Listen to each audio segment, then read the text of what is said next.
You're listening to Nocturnal Nightmares. While the world sleeps peacefully, we open the door to what lies beneath. The stories that surface in silence, the fears that rise in the dark. These are not dreams, they are reminders. Stay with us. And don't close your eyes just yet.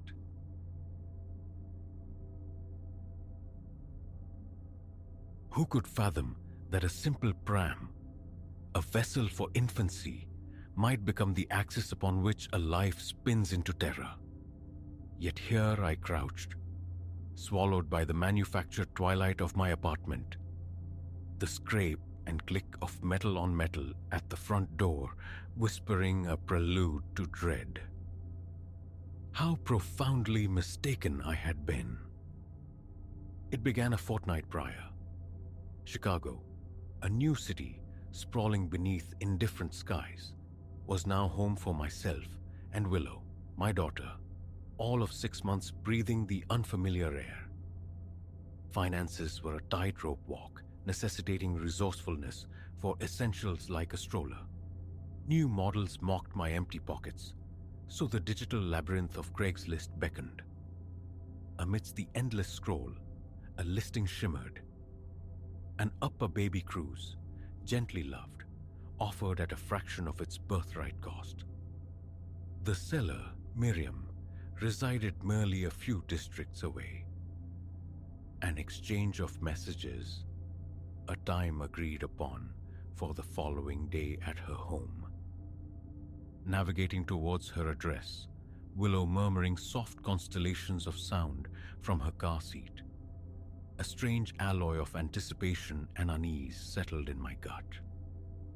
A Craigslist virgin, I wrestled with the inherent vulnerability, assuring myself, it's only a stroller. Miriam's building belonged to a part of the city that wore its age heavily. Paint flaked like sunburnt skin. Iron bars latticed the lower windows. Confirming the number, I drew a breath that felt thin in my lungs and rapped my knuckles against the door. A woman, perhaps midway through her 30s, opened it, her smile a sudden warm illumination. "You must be Elara," she offered. "Come in, please, I'm Miriam." A flicker of hesitation, then I crossed the threshold, Willow clutched like a shield. The apartment, though dense with belongings, was tidy. Toys formed bright archipelagos on the floor. From behind a sofa, a small face observed us. A toddler. "My Chloe," Miriam explained with a gesture. "Just turned 3. They sprout so quickly, don't they?" I managed the nod, the tension in my shoulders easing fractionally. Astonishingly fast, Willow's already half a year old. Seems impossible. Miriam guided me toward the living room where the stroller awaited inspection. It surpassed the digital promise, scarcely marred. While I traced its lines, testing the wheels, Miriam wove a tapestry of chatter about her children, inquiries about Willow, punctuating the narrative. It felt disarmingly normal, almost pleasant. After the briefest negotiation of space, pushing the stroller in a small circuit around her living room, I surrendered the cash. Miriam offered assistance, helping me maneuver my prize down the steps to my waiting vehicle.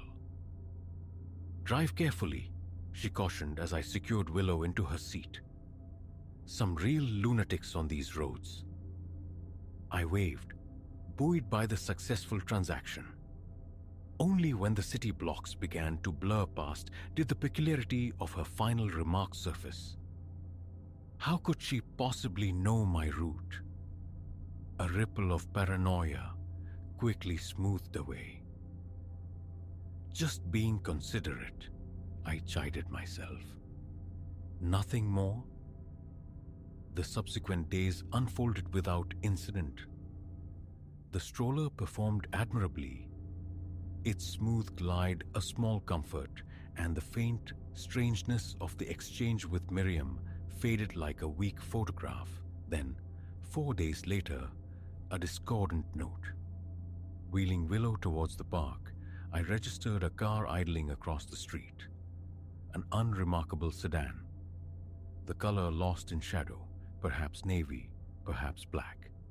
It wasn't the vehicle, but its occupant that snagged my attention. A man, seemingly fixated on my progress.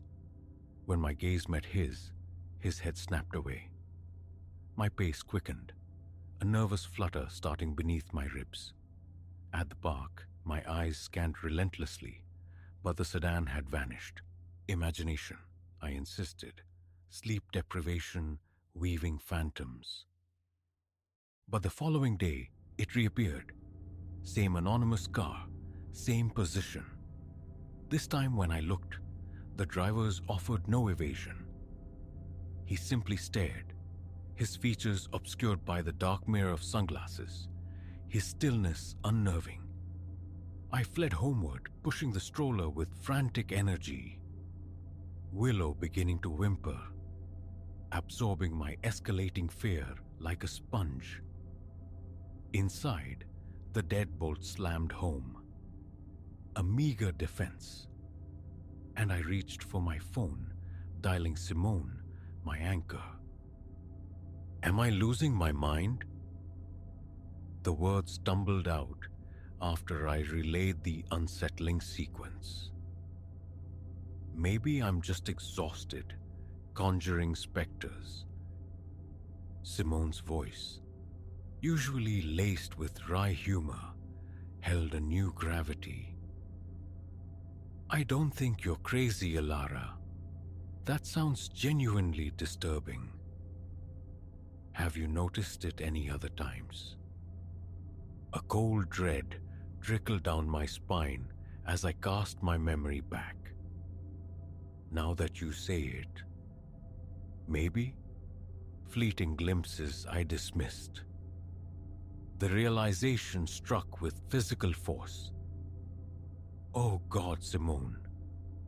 What if they've been watching me all along? Okay, breathe, Simone urged, though her own anxiety vibrated through the line. Could still be coincidence, but let's err on the side of caution. Mix up your routine for a bit, see if it persists. We agreed, making tentative plans for her to visit that weekend. Disconnecting, I checked on Willow, asleep in her crib, blissfully unaware of the shadows lengthening in her mother's world.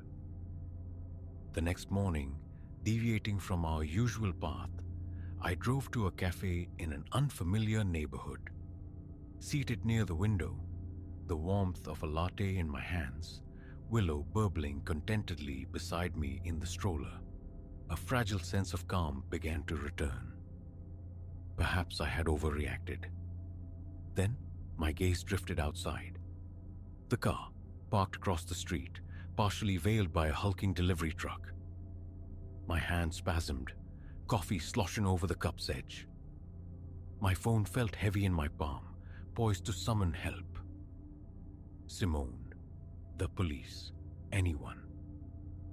But as I looked again, the sedan was easing into traffic. A fleeting profile of the driver. A man, but not the same one from before. Sleep that night was a shallow, fractured thing. Every creak of the old building, every distant engine rumble sent jolts of adrenaline through me. Was that a car door? Footsteps ascending the stairs? I checked the locks compulsively, drew the curtains tight as shrouds, and positioned Willow's crib directly beside my bed. Dawn arrived, finding me hollow-eyed and frayed. A decision crystallized amidst the exhaustion. I needed to understand. Feigning illness to my job, I entrusted Willow to my neighbor, Mrs. Gable, for a few hours. Are you quite well, dear? Mrs. Gable inquired, her brow furrowed with concern as I handed over my daughter. You look utterly drained. A brittle smile stretched my lips. Just feeling a bit off. Going to see the doctor. My actual destination, however, was Miriam's apartment building. No clear plan formulated in my mind, only a raw imperative for answers, a need to return to the point of origin. Parking across the street, a sense of déjà vu washing over me. I saw Miriam emerge. She was alone. Her daughter, Chloe, was nowhere in sight. I sank lower in my seat, watching as she unlocked and entered a car. The very same dark sedan that had become the emblem of my fur. My heart hammered against my ribs as I pulled out, falling in behind her. Her route led to a desolate strip mall clinging to the city's frayed edge. As Miriam exited her vehicle, a man materialized, approaching her. Their exchange was brief, conducted with a palpable tension rippling in their postures. Miriam passed him an envelope. He reciprocated with a small, nondescript package. Disbelief warred with rising nausea. Was Miriam entangled in something illicit? And how inexplicably did it involve me? My focus on Miriam and the unknown man was absolute, leaving me oblivious to the car that had silently pulled up behind mine until a sharp rap on the driver's side window shattered the moment. I started violently. A man with a face like chipped granite and eyes devoid of warmth gestured impatiently for me to lower the window. Trembling, I obeyed. "Is there a problem, officer?" I stammered, though instinct screamed. He wore no uniform, but menace. "Out of the car," he commanded, his voice a low growl. Flight flickered. But where to? My limbs felt leaden as I pushed the door open and stepped onto the cracked asphalt. His hand clamped onto my arm, a grip that bruised bone. "Couldn't leave it alone, could you?" He hissed, the words thick with threat. "Had to come sniffing around." He began to propel me towards Miriam's sedan. She watched us approach, her expression a miserable tableau of guilt and terror. "Please," I choked out, the word thin and reedy. "I don't understand what's happening. My baby. She's at home. Please, just let me go." His grip became a vice. "Shut up. You're coming with us." Then, slicing through the suffocating tension, the banshee wail of sirens erupted. Police cruisers flooded the parking lot, disgorging officers, weapons drawn, commands sharp in the sudden chaos. "Police! Freeze!" The world fractured into rapid snapshots. The granite-faced man bolted, only to be driven to the ground by a pursuing officer. Miriam collapsed, sobbing, hands raised in surrender. I remained rooted, shaking uncontrollably, until an officer approached. "Are you Alara Vance?" he asked. A numb nod was my only reply. "We've had this group under surveillance for months," he explained. "Your friend Simone contacted us when you stopped answering her calls. She was worried." A strangled sob escaped me. Relief, sharp and painful. Simone, my wonderful, overthinking, life-saving friend.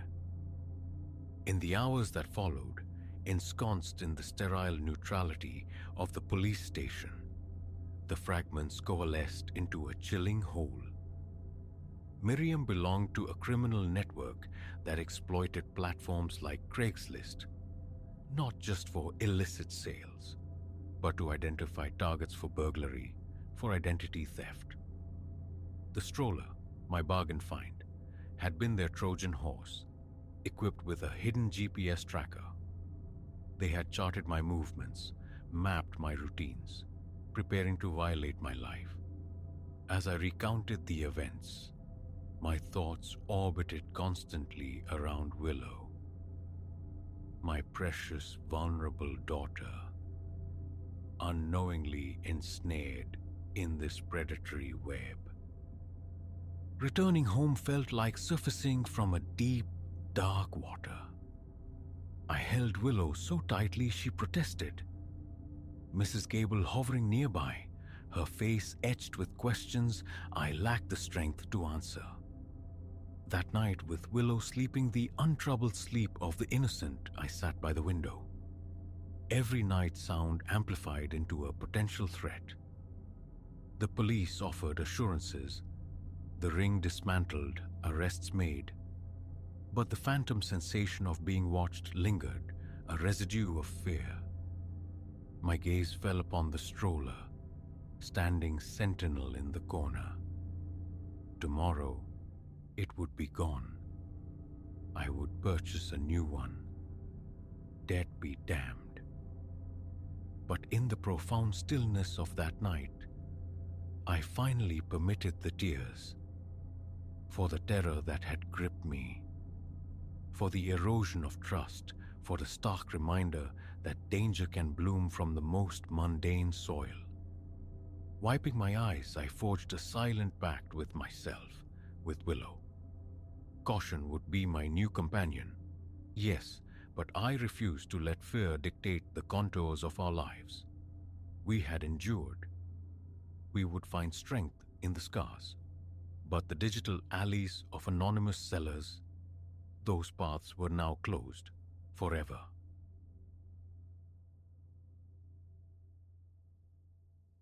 The wrongness announced itself with a sound, a low, abrasive skrrrap from the subterranean depths. Like tortured metal being forced across raw aggregate, a weight dragged unwillingly. I stood utterly alone in the Saturday stillness, the task of tracing faulty wiring momentarily forgotten. Silence descended, thick and heavy, prickling the hairs along my nape as I held my breath, listening. Weeks prior, I'd acquired this shell of commerce, an edifice of age, nestled in a quarter showing promise. The figure had seemed equitable, the potential for a boutique storefront or a leased space palpable. Not once during the perfunctory tour had the estate agent gestured towards the basement's hidden appendage, a compact garage tucked away like a secret shame. Its discovery came later, accidentally, alongside an acquaintance helping me gauge wall spans. Behind a drab fuse panel, a sliver of a door, obscured. Rusted hinges shrieked in protest as we forced it open, revealing concrete steps plunging into shadow. The air that greeted us was stagnant, redolent of damp earth and time. My phone's beam sliced through the gloom. The space itself was unassuming, perhaps adequate for a diminutive automobile or a brace of motorcycles parked flank to flank. Its floor, a fractured map of concrete voins. Spidery blooms of mold crept up the walls. Desiccated tools lay scattered in a forgotten heap. No functional illumination existed, merely a vacant socket dangling ancient, frayed wires. Seeing no immediate utility in this forgotten corner, I'd largely relegated it to the back of my mind. Until that weekend, dedicated to navigating the building's electrical labyrinth, ensuring compliance. I began systematically near the main entrance, testing switches, probing outlets, scrutinizing the primary breaker box. All seemed orderly. Then, the memory of that subterranean pocket surfaced. Tools in hand, I descended. The steps, treacherous with uneven wear and slick patches of moisture, threatened my footing. A distinct chill permeated the air here, the miasma of mildew intensifying with each step down. Illuminating the perimeter with my handheld light, I scanned the damp-streaked walls, the low ceiling. A secondary fuse panel huddled in one corner, its metal casing bleeding rust at the seams. It yielded only to a determined tug. Inside, a chaotic mismatch of fuses stared back, relics, some undoubtedly predating my own existence. One socket conspicuously empty. A muttered curse on the previous occupant's negligence escaped my lips. And then, the noise returned. That grating insistence. It emanated from my left, near the far wall where a skeletal shelving unit slumped. Metal dragged across stone, methodical and slow. My chest constricted. I swung the light towards the shelf. Nothing stirred. Anyone there? My own voice sounded hollow, swallowed by the space. Silence answered, save for the rhythmic blink of water weeping from unseen pipes above. Self-reassurance kicked in. Echoes, perhaps? The building settling its old bones. I approached the shelf, displacing grimy cartons, peering behind. Only naked, weeping concrete met my gaze. Unease settled, a cold weight in my gut, but I returned to the fuse box. Minutes crawled by. It came again, louder this time. The weight seemingly increased. A visceral crawl prickled my skin. My screwdriver clattered to the floor as I spun around. Stillness, emptiness. The palpable feeling of presence, however, remained. I paced the perimeter slowly, my light probing the deepest shadows. Those pockets of absolute black the beam couldn't fully penetrate. My pulse hammered against my eardrums. No one, nothing visibly disturbed. Retreat became imperative. My limbs felt leaden, my palms slick against the flashlight's casing. Each footfall seemed amplified, echoing unnaturally. Back upstairs, I reasoned it away. Plumbing groans, shifting debris. Old structures sighed and shifted. Yet the sound lingered, an auditory burr I couldn't dislodge. It gnawed at me through the afternoon. By evening, darker thoughts intruded. Trespassers? Vagrants seeking shelter? The building wasn't yet secured with modern locks. Could someone be secreted below, claiming that forgotten space? The notion was deeply unsettling. A thorough search was necessary, come morning. Sleep offered little respite, punctuated by phantom scrapes echoing in the threshold of consciousness. Dawn found me pulling on work clothes, armed with a more potent torch, and feeling vaguely foolish yet resolute, a compact crowbar. I parked directly out front, the Sunday morning streets hushed and dormant. The main door yielded, and I made straight for the basement access. Opening that narrow door released the familiar musty exhalation, an odor that irritated the senses. The stairs groaned their familiar complaint under my cautious weight. At the base, I paused, sweeping the powerful beam across the chamber. It cut deeper into the darkness than my phone ever could. Bare walls stared back, the floor coated in a fine film of dust marked only by my own prior footprints. I investigated methodically. The shelf, the corners, behind the fuse panel, beneath the dilapidated workbench. No sign of intrusion, For half an hour I remained, opening, closing, shifting detritus, pulling the shelf unit fully away from the wall, kicking aside fractured timbers, listening intently. Silence reigned. A confusing blend of relief and frustration washed over me. Relief at the absence of threat, frustration at the unresolved mystery. Finally, I turned my attention to the fuse panel. Replacing the absent fuse, testing the circuits, deliberately ignoring the persistent chill that seeped into my arms. By the time I concluded, hunger gnawed. It was nearing midday, climbing the stairs, seeking sustenance.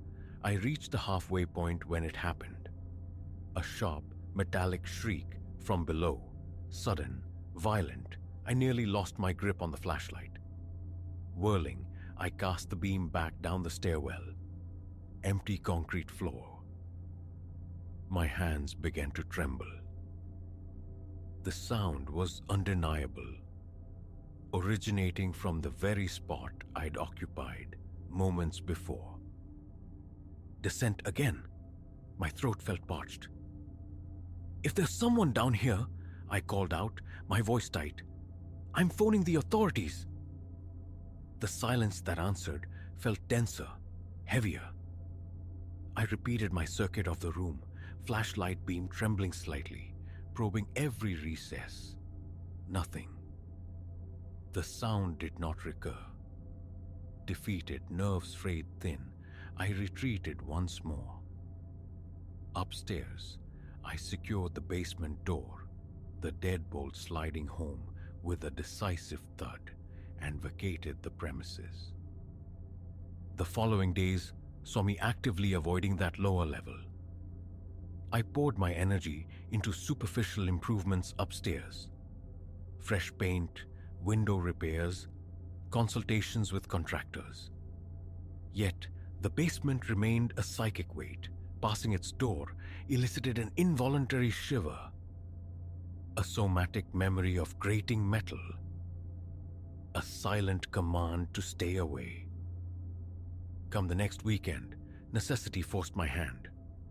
Supplies needed storing, and the basement, despite its unsettling nature, offered valuable square footage. I armored myself. A thick jacket against the chill. A robust work lamp trailing a long extension cord, phone fully charged. A small folding knife rested in my pocket.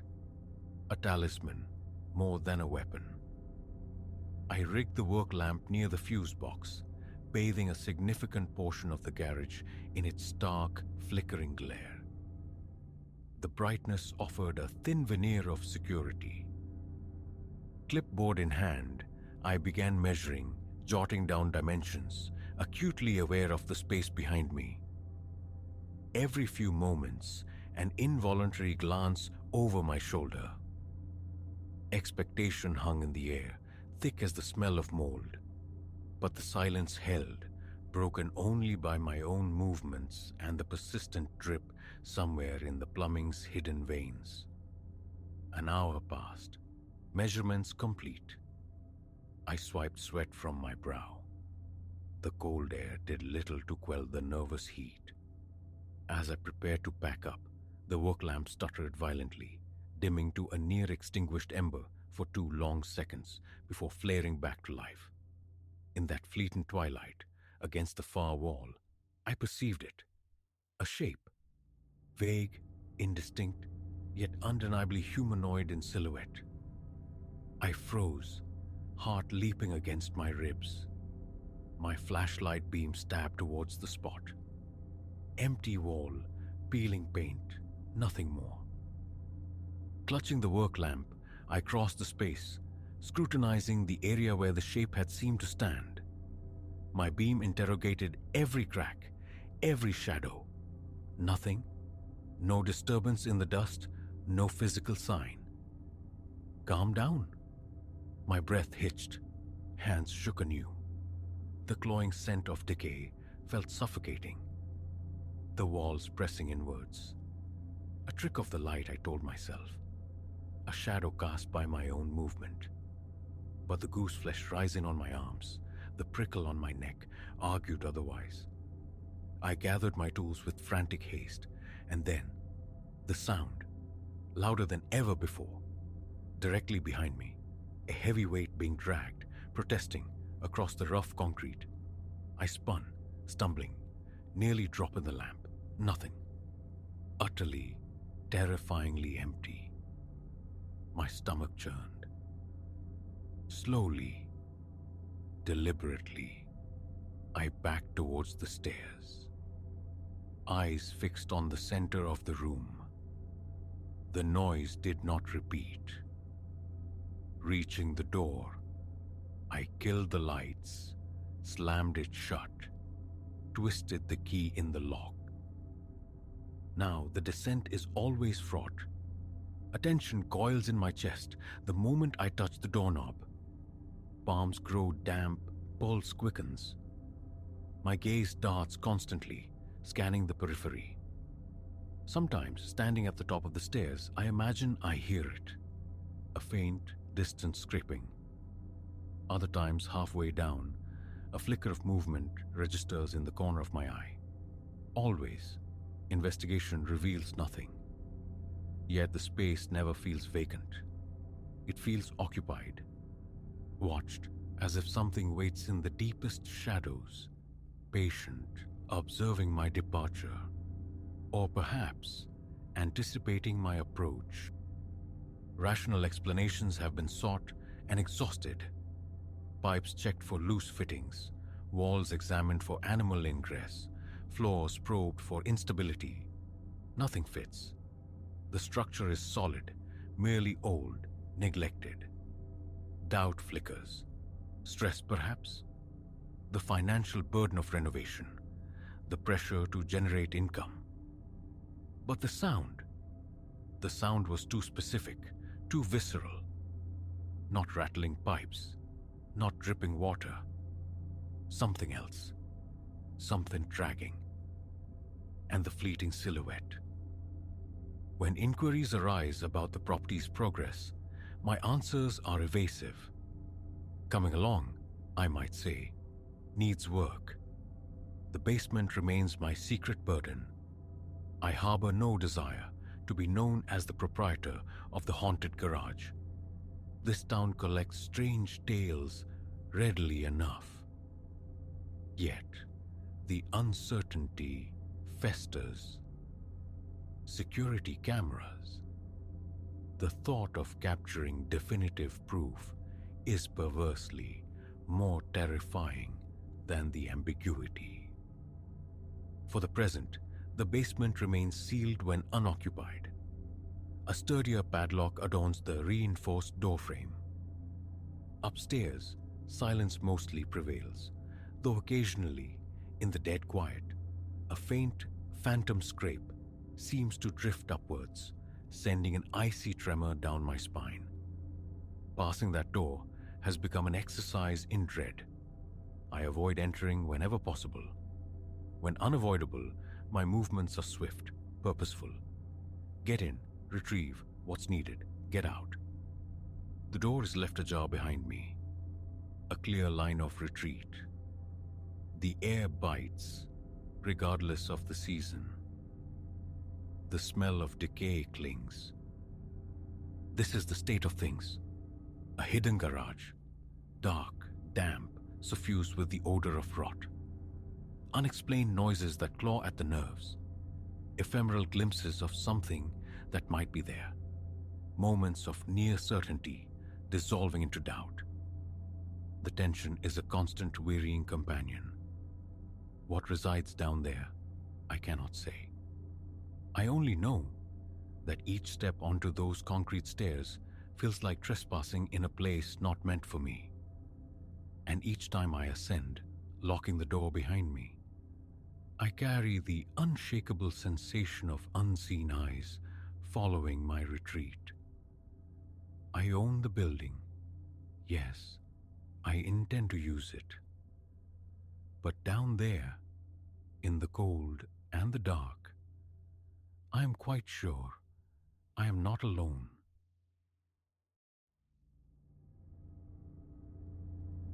It wasn't until the thing hunting me spoke with a human tongue that the true depth of the abyss opened beneath my feet.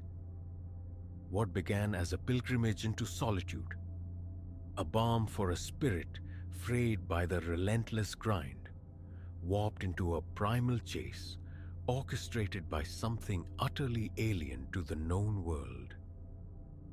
Had I but heeded the cryptic murmurs of the townsfolk about the shadowed heart of these mountains, about venturing too far into the deep woods unaccompanied. Elias, that's the name tethering me to the life I fled just days ago. A life hollowed by fluorescent lights and the drone of predictable routine. Seeking refuge, I plunged into the Appalachian wild, expecting only the sting of insects or perhaps the startled rustle of deer. The mundane challenges of self-reliance.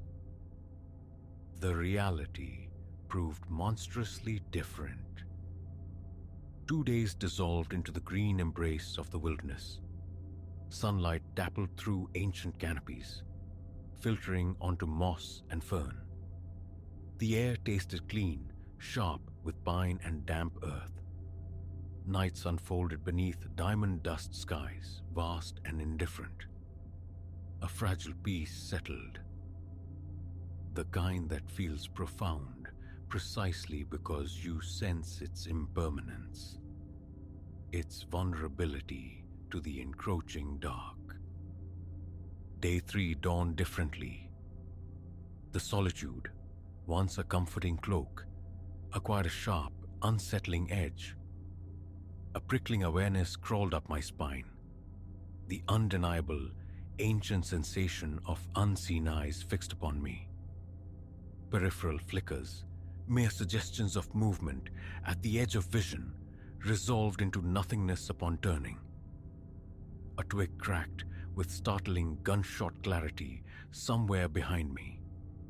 Yet the forest stood utterly, unnervingly still when I whirled around, heart leaping. A disquiet bloomed in my gut, cold and unwelcome. Evening found my nerves stretched taut as old wire. The campfire, built larger than prudence dictated, pushed back the encroaching gloom, a flickering bastion against... what? As I stared into the hypnotic dance of flames, seeking solace in their primitive light, a sound pierced the quietude. A voice, clear, yet somehow hollow. Hello? Anybody out there? Chills traced cold paths down my back. It shaped human words, yes, but the cadence felt wrong. Strangely flat, meticulously articulated, like an actor reading lines, rather than a person genuinely calling out. I'm lost, the voice insisted, seeming closer now. Can someone help me? My heart hammered against my ribs like a trapped bird.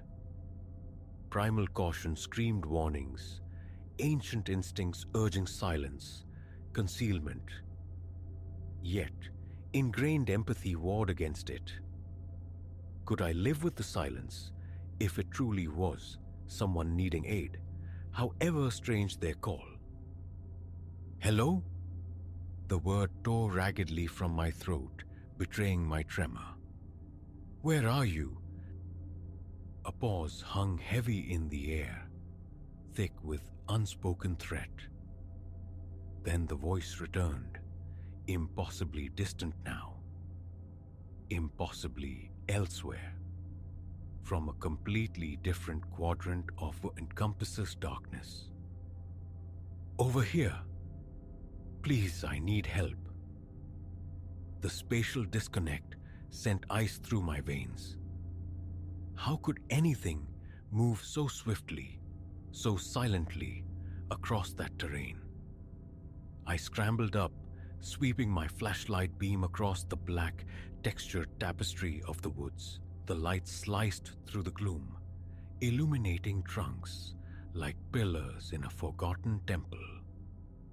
Tangled undergrowth like grasping claws, but revealed no human form. "Where are you?" I shouted again, desperation sharpening my tone. "I can't see you." The reply this time was not words. It was a low, wet, guttural clicking, a sound that scraped raw against the night air, utterly devoid of humanity. Immediately following it, branches snapped violently. Something immense, something wrong, thrashed through the forest, moving with impossible speed towards my small circle of light. Instinct screamed louder than thought. Backpack slung haphazardly, I abandoned the fire's fragile safety and plunged into the unforgiving dark. Thorny vines clawed at my clothes and skin. Low-hanging branches lashed my face as I fled, blind and desperate. Behind me, the pursuit was swift, unnaturally so. A heavy presence crashing through the undergrowth with terrifying ease. And then, the ultimate violation. My own voice, ripped from moments before, echoed through the trees, distorted yet unmistakable. "Wait!" it called, mimicking my earlier cry. "Where are you? I can't see you!" Panic ignited, lending frantic, unsustainable speed to exhausted limbs. It wasn't just chasing. It was mocking, collecting sounds, weaving a tapestry of terror from stolen words. First, the generic plea for help. Now my own fearful questions hurled back at me through the suffocating darkness. Time fractured, became meaningless. There was only the frantic rhythm of my own breathing, the pounded terror in my chest, and the relentless pursuit just paces behind, punctuated by that chilling, stolen voice. My lungs burned as if seared by acid. My legs felt like leaden weights. Just as despair threatened to engulf me, to make me stumble and fall, a faint luminescence bled through the distant trees. Hope, sharp and desperate as a gasp for air, surged through my exhausted frame. I erupted from the woods onto cold, unforgiving asphalt, nearly collapsing towards the improbable haven of a roadside gas station. Its fluorescent glow a stark, artificial beacon in the overwhelmed dark. A final terrified glance back revealed only the silent, brooding tree line, betraying nothing of the horror it contained. I stumbled into the station's sterile light, a ragged, wild-eyed apparition. The attendant, a man whose face seemed etched with the patience of countless long nights, simply observed my state, his hand hovering near an old wall-mounted phone. "Wait," I rasped, air tearing at my raw throat. Something in the woods, not right, not natural. The attendant's gaze sharpened, a flicker of weary recognition dawning in his deep-set eyes. He lowered his hand slowly. "Whispering Peaks got hold of you, huh?" he asked, the name itself seeming to carry a palpable weight in the quiet space. I could only nod, shivering despite the indoor warmth. He sighed, a sound like dry leaves skittering across pavement. Folks are told, don't go too deep, not alone. As the adrenaline ebbed, replaced by a bone-deep tremor that shook my entire body, the attendant, Silas, he offered quietly, spoke of the mountain's shadow dweller. He recounted hushed local tales, fragments of encounters much like mine, stories of a thing of stolen voices, a mimic that lured the unwary deeper into its embrace with familiar sounds, known by some as a walker in shadows, by others as something far more ancient, something woven into the very fabric of the peaks themselves, long before maps bore names. "The ones who listen too close," Silas murmured, his gaze distant. "The ones who answer back. They don't often walk back out." Dawn found me huddled in the antiseptic light of the station, the forest edge outside still radiating a palpable menace. Retrieving my car from the trailhead felt like walking deliberately back into the beast's maw. Every shadow seemed suspect, every distant bird call a potential, terrifying mimicry.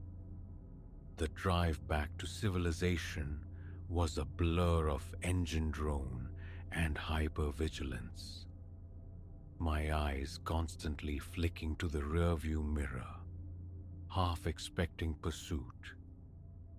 Now, days later, the city's concrete embrace offers no true sanctuary. The feeling persists, a lingering awareness of eyes unseen, a presence unfelt but known deep in my marrow.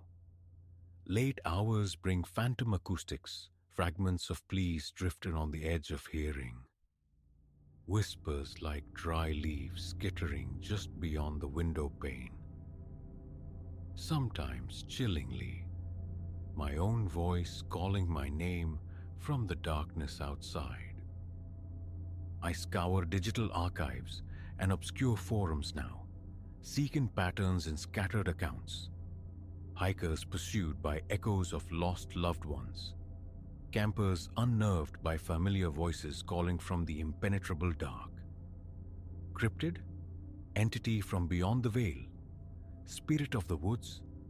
Theories abound, hollow comforts against the visceral, ice-cold memory. Solitude, once my desired haven, now gapes like an open wound, threatening unseen intrusions. Every unexpected noise, every familiar name called across a distance, triggers a cold spike of doubt, a sickening lurch in my stomach. Is it real? Or is it the mountain's echo? Still listening, still learning, still hunting. No solace lies in knowing, only the chilling certainty that the wilderness holds teeth, that some voids are not empty but waiting, and that answering a voice from the deep woods might be an invitation you can never rescind.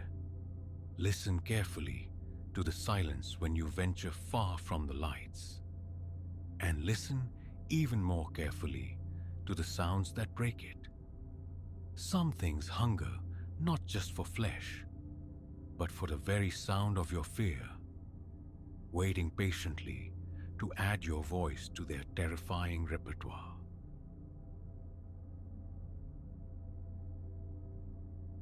Even now, recalling that specific nocturnal passage sends a phantom current tracing the lines of my spine. Nothing forewarned of the peculiar turn the night would take. A marathon shift had bled me dry. My singular ambition was the sanctuary of home, the shedding of shoes, the sweet oblivion of bed. The city arteries pulsed faintly, the sky a bruised, indifferent canvas overhead, while the few lit storefronts blinked with the weary insomnia of urban landscapes deep in their slumber.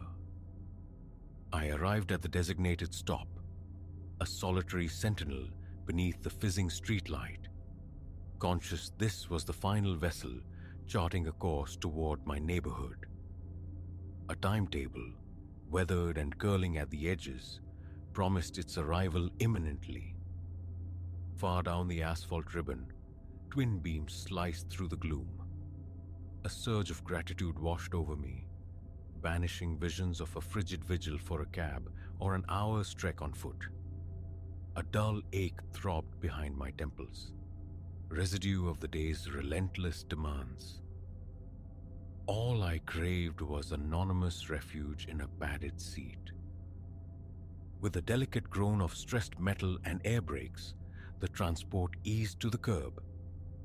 In the street's profound quiet, the pneumatic sigh of its doors opening seemed unnaturally loud. Stepping aboard, the immediate emptiness struck me, a hollow, echoing space. Only the helmsman occupied the front, his posture slumped over the wheel. Further back, one solitary figure sprawled across a seat, adrift in sleep or something akin to it.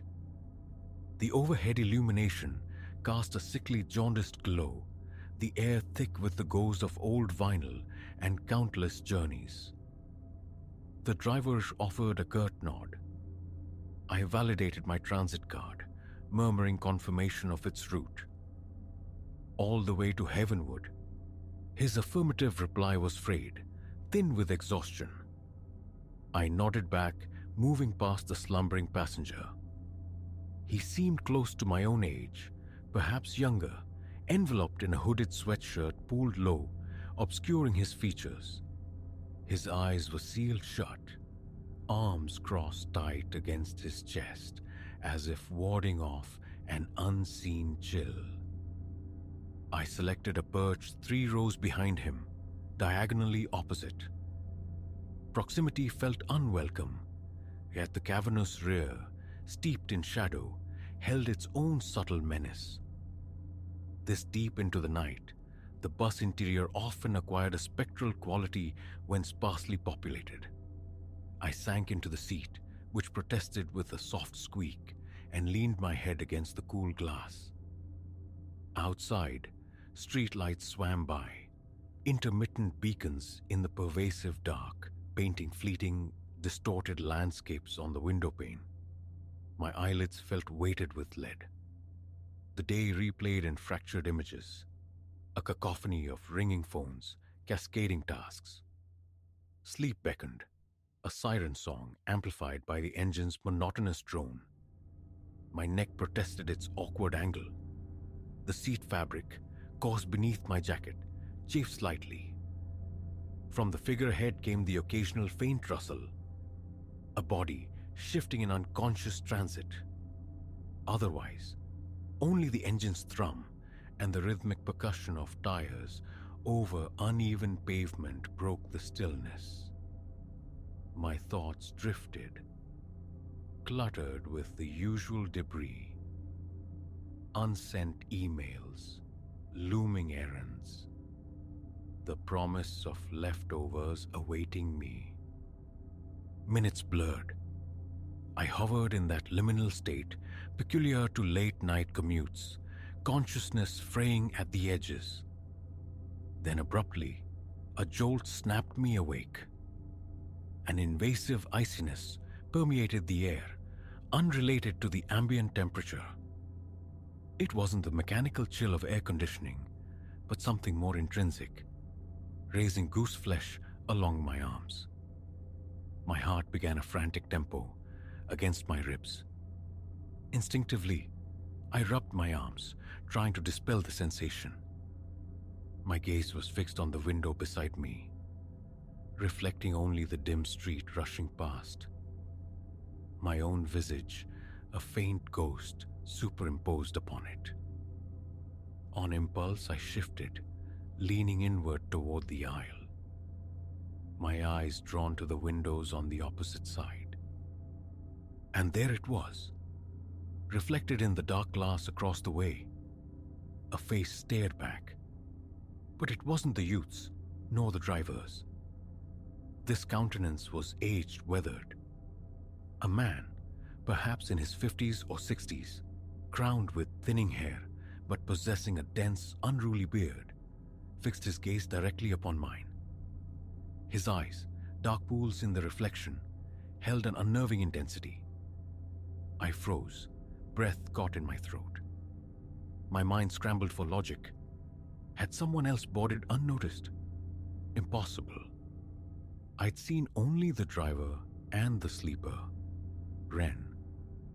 There was no corporeal explanation for this bearded apparition. My head whipped around, scanning the seats across the aisle. Empty. I twisted further, surveying the length of the bus behind me. Row after row of vacant upholstery stretched into the dimness. Only Ren and I occupied this mobile void. A frantic pulse hammered in my ears. My mouth turned instantly arid. Blinking hard, rubbing my eyes, I questioned my fatigue-addled senses. Was I hallucinating? Slowly, cautiously, I returned my gaze to the window opposite. The reflection had vanished. Only the faint outline of the empty seat and a sliver of my own face remained. A knot tightened in my gut. Rising on unsteady legs, unsure of my own intent, I navigated the aisle toward the front, gripping the cold metal rails for support. Reaching the driver's Silas, I kept my voice low, hesitant to startle him. "Excuse me," I began, my throat constricting. "Did we happen to stop back there? Anywhere at all?" He flicked his eyes toward me in the overhead mirror, a brief questioning glance before shaking his head. "Negative. Been rolling steady. No pickups, no drop-offs. Why do you ask?" I faltered, reluctant to sound unhinged. "Oh, I just thought I heard something," I deflected weakly. "So, definitely no one else got on since I did?" Another shake of the head. Not a soul flagged me. Next scheduled stop still a ways off. I murmured my thanks and retreated, my steps less certain than before. Passing Ren's seat, I allowed myself a closer look. Definitely young, stubble shadowing his jawline, utterly lacking the thick beard of the reflected visage. He was deeply asleep, mouth slightly agape, breathing the slow rhythm of the oblivious. No trace of the older man's features. I sank back into my own seat, consciously attempting to regulate my breathing, my palms slick with nervous sweat. I scanned the interior again. Empty seats, bare floor, nothing outwardly amiss. Yet the atmosphere felt altered, charged with an unspoken tension. Just exhaustion, I told myself fiercely. A waking dream. But the clarity of the face lingered. The precise shape of the beard. The network of lines creasing his forehead. The sheer, piercing focus of his eyes. It felt viscerally real. I resolved to avoid the opposite window, turning slightly to face forward, my gaze fixed on the back of Ren's hooded head. My heart refused to settle. A few minutes crawled by. The bus swung around a corner, and exterior lights swept through the cabin, strobing across the windows. In that fleeting cascade of light and shadow, a flicker of movement registered at the periphery of my vision. Behind me, like someone shifting position, I spun around. Nothing. Only empty seats receding into the gloom. My chest constricted, breath catching painfully. Headlights, I rationalized, passing buildings casting shadows. But my skin crawled with primal unease. Forcing a semblance of calm, I pulled out my phone, seeking refuge in the familiar glow of the screen, scrolling aimlessly through feeds and messages. Yet, one ear remained attuned to the bus's interior silence, listening for any deviation from the engine's drone. The phone felt like a fragile anchor in deepening waters. 10 minutes remained until my stop. The digital clock informed me. An eternity. More blocks slid past. The bus encountered a speed bump. A sudden jolt that made my head snap up. Habit, or perhaps morbid curiosity drew my eyes toward the window again. First my own reflection, then inevitably across the aisle.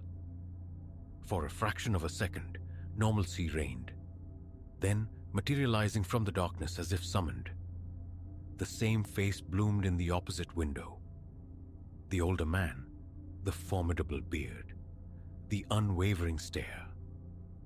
This time, however, his expression seemed amplified, fraught with an even greater intensity. And then, I swear I saw it.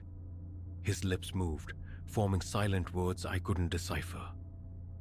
A violent tremor ran through me. My heart slammed against my ribs with painful force. A strangled gasp escaped me as I lurched forward, half rising from my seat, twisting to confront the source. Empty. The seat, the aisle, utterly vacant. Ren hadn't stirred. The roar in my ears was my own blood pounding. I looked back at the window. The reflection was gone once more, leaving only the night outside. That was the breaking point. Logic abandoned me. My mind churned with unanswerable questions. No one else occupied this space, yet this phantom elder persisted. Whether a figment of profound exhaustion or something truly inexplicable, I couldn't endure another moment waiting for its return. My hands clamped onto the seat ahead for balance, knees trembling, palms damp. A glance out the window confirmed our location. Still 2 stops shy of my destination, perhaps 3 minutes' ride. It didn't matter. Safety or sanity demanded immediate escape. I jammed the stop request button. The small electronic chime echoed disproportionately loud in the pregnant silence. Silas eased the bus to a halt at the next corner, a forlorn intersection marked by a sputtering streetlight and the dark facade of a shuttered bakery. I didn't care about the desolation. I needed solid ground beneath my feet. The instant the door sighed open, I was moving, hurrying down the aisle, eyes fixed determinedly forward, deliberately avoiding any glance toward the windows or the occupied seats. My heartbeat stuttered violently in my chest, breath coming in short, sharp bursts. My skin felt simultaneously feverish and chilled. I stepped onto the cracked pavement. The doors hissed shut behind me. The bus pulled away, its red taillights receding into the night, abandoning me to the silent street. Only a few functioning streetlights punctuated the gloom. A stray cat, a fleeting shadow, vanished around a corner. I drew several deep, ragged breaths, attempting to quell the internal storm. My arms remained rigid, my stomach coiled tight, the night air bit with unexpected cold, and I rubbed my hands together briskly. I began to walk. My intended stop lay 2 blocks further, but lingering here felt unthinkable. Better the dimly lit side streets than another second on that haunted transport. My phone indicated a 10-minute walk home. Each footstep echoed unnervingly on the pavement. I kept glancing back over my shoulder, gripped by an irrational certainty of being watched. A heavy weight settled in my chest. My jaw clenched so hard my teeth ached. Every stray sound became magnified, startling: the rustle of wind-blown refuse in the gutter, the distant growl of an engine turning a corner, the low hum of a dying neon sign above a darkened shop. The overcast sky swallowed the moon, leaving stretches of profound darkness between the islands of weak light. That face swam relentlessly before my mind's eye. The texture of the beard, the stern judgment in his gaze, those penetrating eyes. The sheer impossibility of it gnawed at me. I pressed onward, forcing my legs into a quicker rhythm, seeking shortcuts through narrow alleys smelling of damp concrete and decay. My back felt exposed, vulnerable. The urge to run was strong, but I resisted, focusing on putting one foot in front of the other. Just get inside, lock the door, find sanctuary. Finally, the familiar silhouette of my apartment building emerged at the block's end. The amber glow above the entrance a welcoming beacon. My pace quickened to a near jog. Reaching the front door, my keys slipped through trembling, sweaty fingers. I paused, took a deliberate breath, tried again. The lock yielded. I scrambled inside, slamming the heavy door shut behind me. The definitive click of the deadbolt brought a sliver of relief, a marginal easing of the tension in my shoulders. I leaned against the cool wall for a moment, heart still hammering, mind buzzing with adrenaline and fear. Then the stairs, the hallway, my own apartment door. Inside, my bag dropped unheeded to the floor. A parched throat sent me directly to the kitchen. I downed a glass of water in long, desperate gulps, the cold liquid a small comfort. But the tremors persisted in my hands, the tension refusing to fully dissipate. I didn't bother with lights or television, just stood leaning against the counter, trying to process the night's surreal events. Hallucination born of stress and weariness? It felt too vivid, too specific. That face wasn't imagined, it was imprinted on my memory. I never saw the bearded man's reflection again. Silas, the driver, never mentioned anything unusual on subsequent rides, and I never dared broach the subject. For a long while, I avoided the last bus, opting for earlier departures or alternative routes. I possessed no explanation, only the stark clarity of the experience and the chilling residue it left behind. Each recollection brings back that invasive cold, that tightening in my stomach. Perhaps fleeing the bus prematurely was an act of cowardice, but remaining felt untenable, trapped with that silent, watchful presence in the glass. Proof is irrelevant. Belief is immaterial. It was real for me. It remains real. Which is why, even today, I shun sparsely occupied buses after dark. I'll brave a crowd, endure the crush, rather than sit in isolation, watching reflections, waiting for the unexpected to coalesce from the shadows behind me. Sleep comes easier now, knowing I avoid that particular precipice. But the memory endures, sharp and unsettling. And his face, the face I never invited, the face I pray I never encounter again, remains.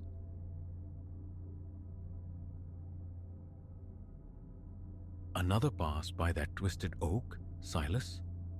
Or is the forest just repeating itself?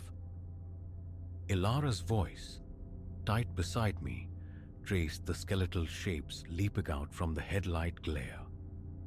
This serpentine track, charmingly dubbed the Ridge Road on the map, coiled deeper into the mountain's embrace, each curve a mirror of the last. Our digital guide had surrendered to the wilderness an hour prior, leaving us adrift with archaic paper folds and a dwindling faith in our innate navigation. The scenic detour, chosen in daylight's optimistic glow, now felt like a cruel joke as absolute night swallowed the promised vistas. 11:23 pulsed on the dashboard, a stark reminder of our isolation. The phantom companionship of other travelers had vanished 40 minutes back. "Hold on," Ilara breathed, her silhouette sharpening as she leaned toward the windshield. "Silas, look, what is that?" Ahead, where the beams cut a swathe, through the darkness, something gleamed. A thin, metallic line, utterly alien amongst the rough bark and whispering needles. I eased off the accelerator, eyes straining against the gloom, and then it resolved. A steel cable, drawn taut across the road at precisely the height to meet a windshield, anchored invisibly to the colossal trees flanking the asphalt. My foot slammed the brake. Tires bit into the loose shoulder gravel, skidding us to a halt a mere 30 feet shy of the obstruction. That's wrong," Ilara whispered, the tremor in her voice echoing the sudden chill in the car. We sat, the engine's low thrum the only sound, staring at the cable. Fine enough to be missed until the last second, yet brutally substantial. A barrier designed not just to stop, but to cripple. Or worse. Logging remnant, maybe? The suggestion felt hollow, even as I voiced it. Its placement was too precise, too deliberate. This wasn't carelessness. It was calculated. A snare, positioned to halt intruders exactly here, exposed, enveloped by the vast indifferent dark. Then, light exploded in the rearview mirror. Headlights rounding the bend behind us. A wave of relief washed over me. Company, perhaps aid, the simple comfort of not being utterly alone.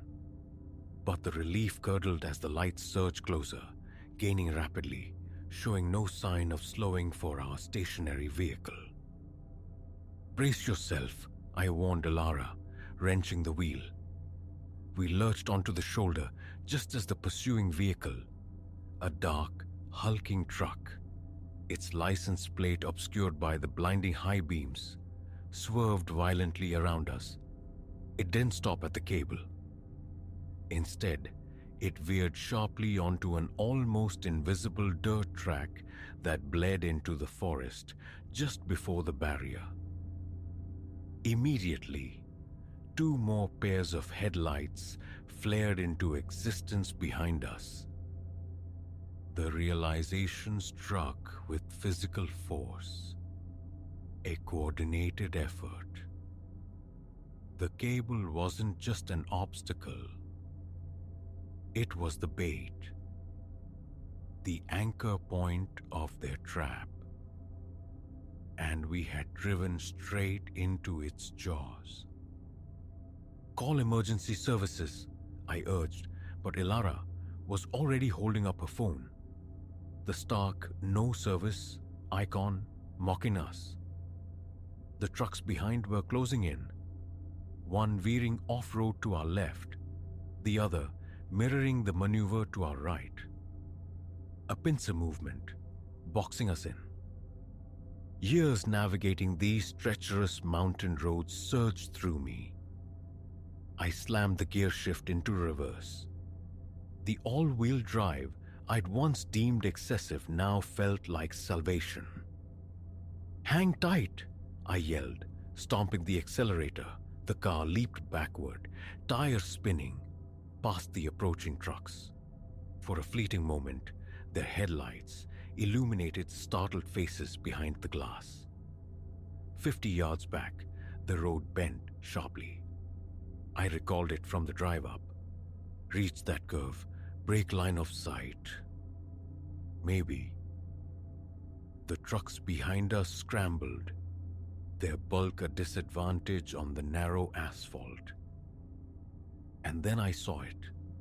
A Forest Service fire road, barely discernible, its simple metal gate unexpectedly ajar. No hesitation. I spun the wheel, swinging us onto the rough track. The moment we rounded its first concealing bend, I killed the lights, plunging us into profound, suffocating blackness. The roar of the trucks thundered past on the main road above. their occupants likely assuming we'd continued our desperate backward flight. We sat frozen, hearts hammering against ribs, listening as the engine sounds dwindled, devoured by the woods. Elara's hand found mine in the dark, her grip fierce. 10 minutes stretched into an eternity before I risked switching on the parking lights. The fire road, blessedly, snaked downward, eventually depositing us onto a different highway 15 miles south. We emerged near the reassuring fluorescence of a rest stop, where the sight of state police cruisers felt like surfacing from a deep dive. Our breathless recounting sent officers scrambling, radios crackling with calls for backup as they sped toward the ridge road. The hours that followed were a haze of official statements, punctuated by lukewarm coffee from a vending machine. We weren't the first, they told us. Other reports existed. Suspicious vehicles lurking on deserted stretches, road signs mysteriously vanished, odd debris appearing where it shouldn't. But the cable, that predatory steel line, was new. That night carved a line in the sand for our mountain community. Emergency call boxes, solar-powered beacons of hope, began appearing along the most isolated routes, courtesy of the Forest Service. Local four-wheel drive clubs initiated volunteer patrols, their headlights sweeping the back roads after dusk.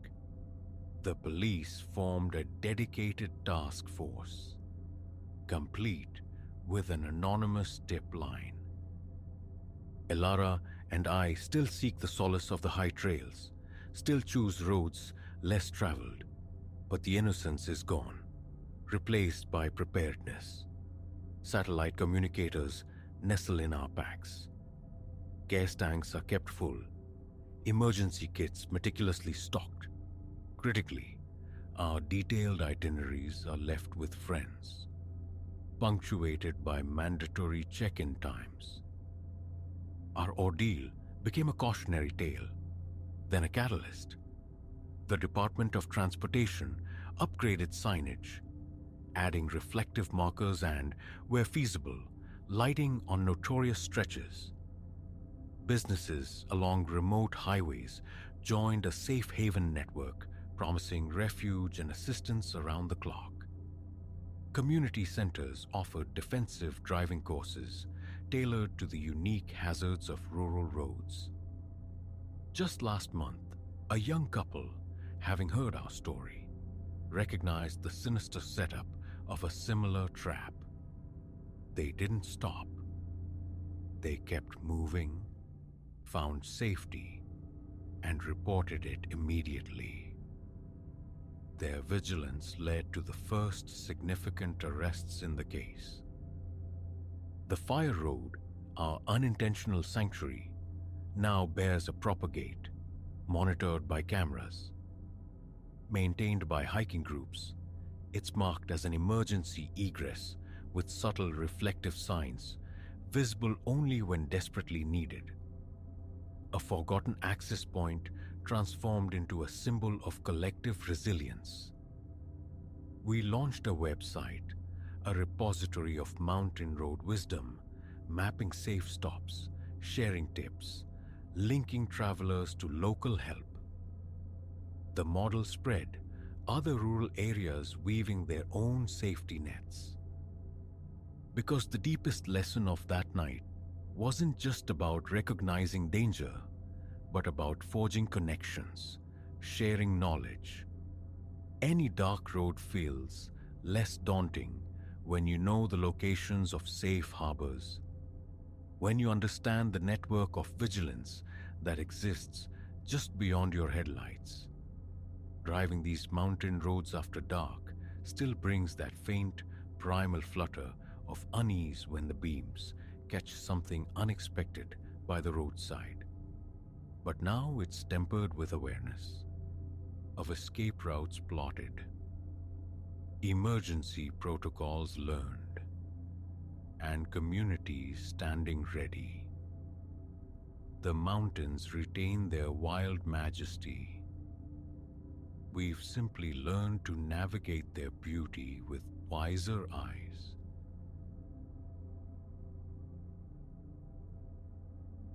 Here now, ensconced within these four walls, I listen. A barking slices through the night air, faint yet insistent.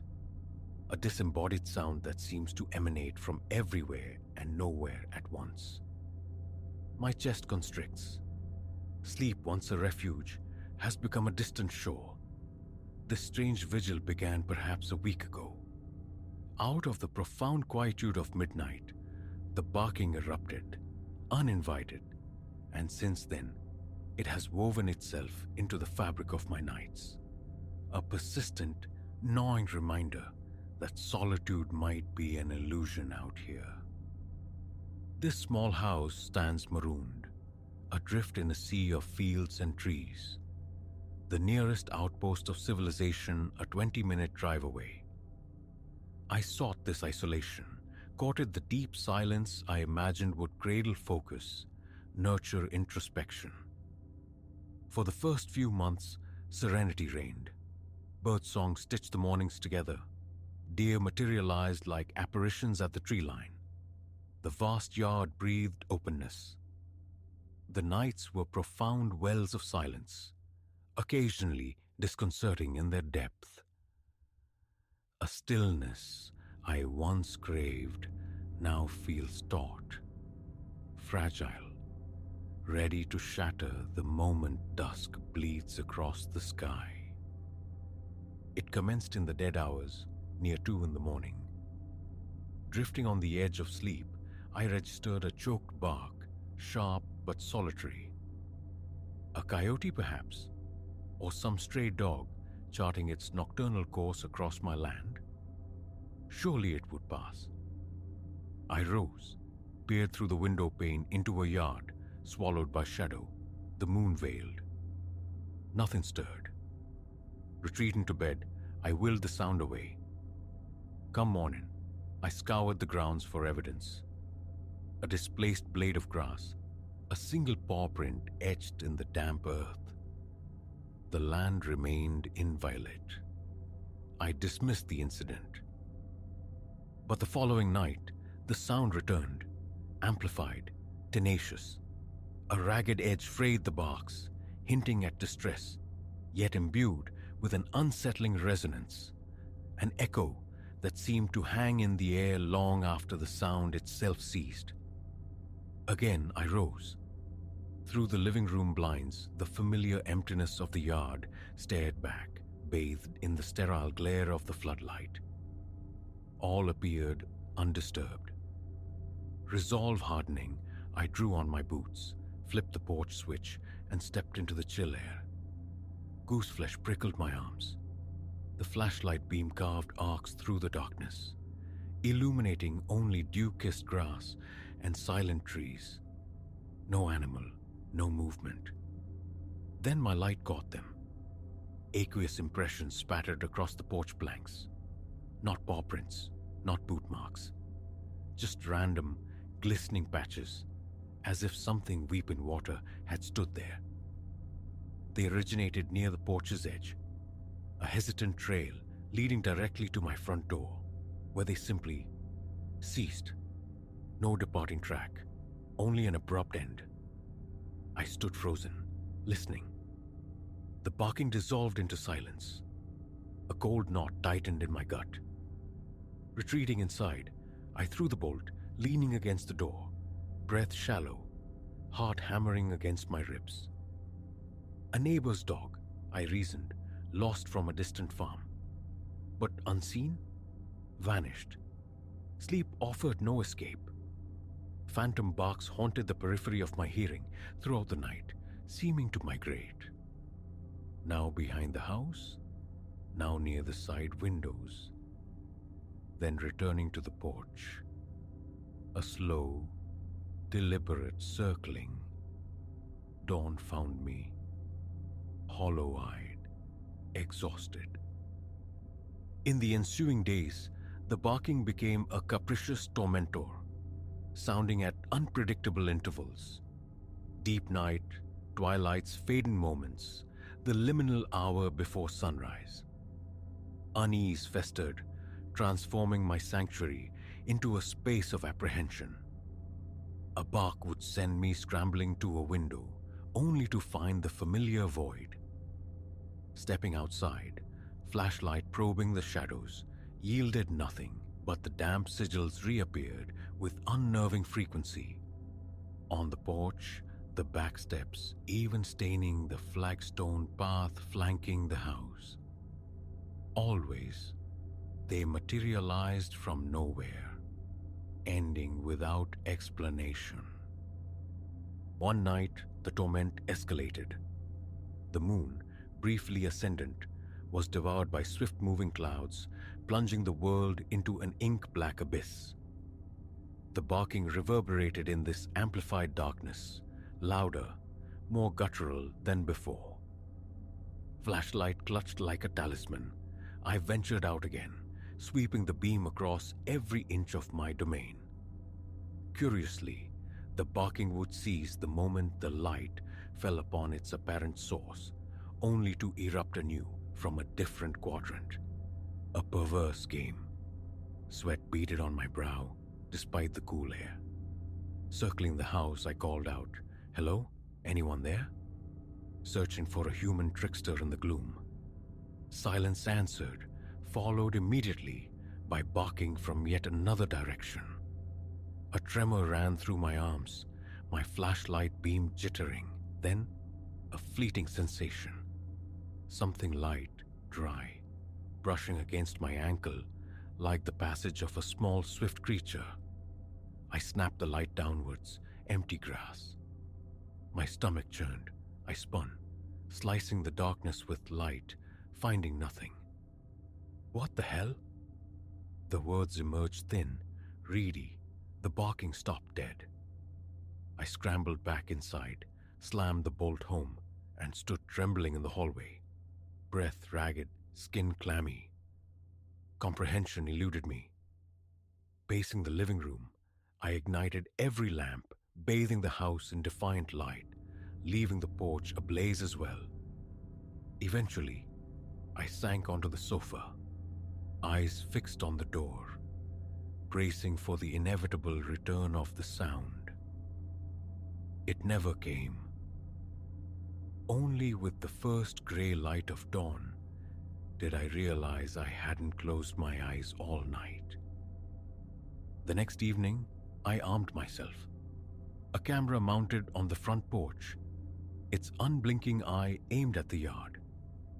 Another guarded the rear. I needed proof, tangible evidence of this unseen tormentor. Calling animal control felt premature, absurd. How to describe these ephemeral wet stains that mimicked no known creature or footwear?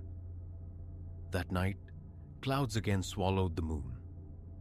I sat sentinel in the darkened living room, watching the monitor's ghostly feed. Around midnight, the familiar sound began, a faint yelping. I strained the monitor's audio, but the cameras registered only the sibilance of wind-stirred leaves and electronic static.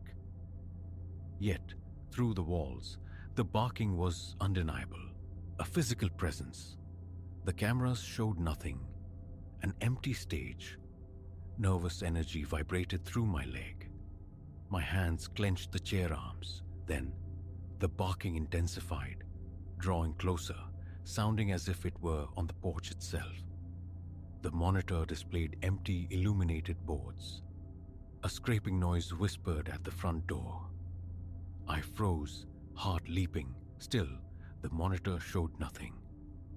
Slowly, deliberately, I rose and crept towards the entrance. The scraping modulated into a soft, rhythmic scratching. My hand hovered, then closed on the cold metal of the knob. Hesitation warred with a desperate need to know. I turned the knob, pulling the door inward just a fraction. A slice of frigid air met my face. Peering through the gap, I saw them. The wet impressions, glistening under the porch light, leading directly to the threshold, culminating in a small coalesced puddle. A quick scan revealed no animal, no person. Just the vacant yard. The barking had ceased. A glacial chill traced my spine. My eyes stung, not with tears, but with sheer, unbearable tension. Realizing I was holding my breath, I exhaled sharply, slammed the door, and twisted the lock. Sleep became a fractured, unreliable thing. With each passing day, I felt my grip on reason loosen. Subtle distortions crept into my perception. The nights seemed to distend, stretching unnaturally long. The sun lingered below the horizon, reluctant to rise. Or so it felt. The barking seemed to swell in volume whenever the moon hid its face, as if nourished by the darkness. During the day, I'd find myself standing in the yard, staring at the spots where the damp marks habitually appeared, searching for any anomaly, any disturbed soil, any lingering moisture. Nothing they manifested as if conjured from the air itself. A few nights later, routine took me outside with the trash. 8 o'clock, yet darkness had already claimed the evening. Walking back from the bins, I felt it again. That swift, almost imperceptible brush against my leg. My body went rigid, the flashlight nearly slipping from my grasp. Eyes darting wildly. Nothing. But the barking erupted scant feet away, loud, sharp. I swung the light beam, illuminating only indifferent grass and the house's siding. No dog. My own pulse thundered in my ears, a frantic drumbeat urging flight. But where? The barking circled me, now near, now distant, a disorienting sonic net tightening around me. No, no, no, I muttered, a useless prayer, and bolted for the house. Keys fumbled, the door yielded. I slammed it shut, leaning against the wood, hands shaking uncontrollably for long minutes afterward. My cameras remained stubbornly blind. Hours of footage reviewed each morning yielded only flickers, ambiguous shadows, nothing concrete. The barking registered, if at all, as a faint ambient disturbance. One night, I sequestered myself in the back room, lights extinguished, simply listening. My phone lay on the windowsill, its microphone active. Around 1 a.m., the barking commenced, steady this time. A relentless 5-minute barrage. Twigs snapped at the yard. The wind sawed through the trees. The barking swelled, seeming to press against the very window pane beside me. My pulse surged. Sweat trickled down my temple. Then, a new sound. A low, guttural growl.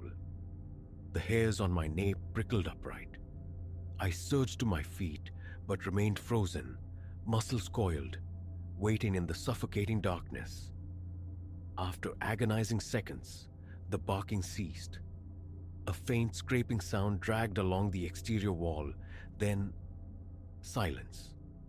The next morning's audio playback confirmed it all. The clear, distinct barking, the menacing growl. Yet it offered no answers, only stark, inexplicable proof. A creeping dread became my constant companion. Each nightfall brought the question, the certainty. It would happen again. And it always did. Sometimes a single startling bark snatched me from sleep. Other times, a protracted canine lament twisted my insides.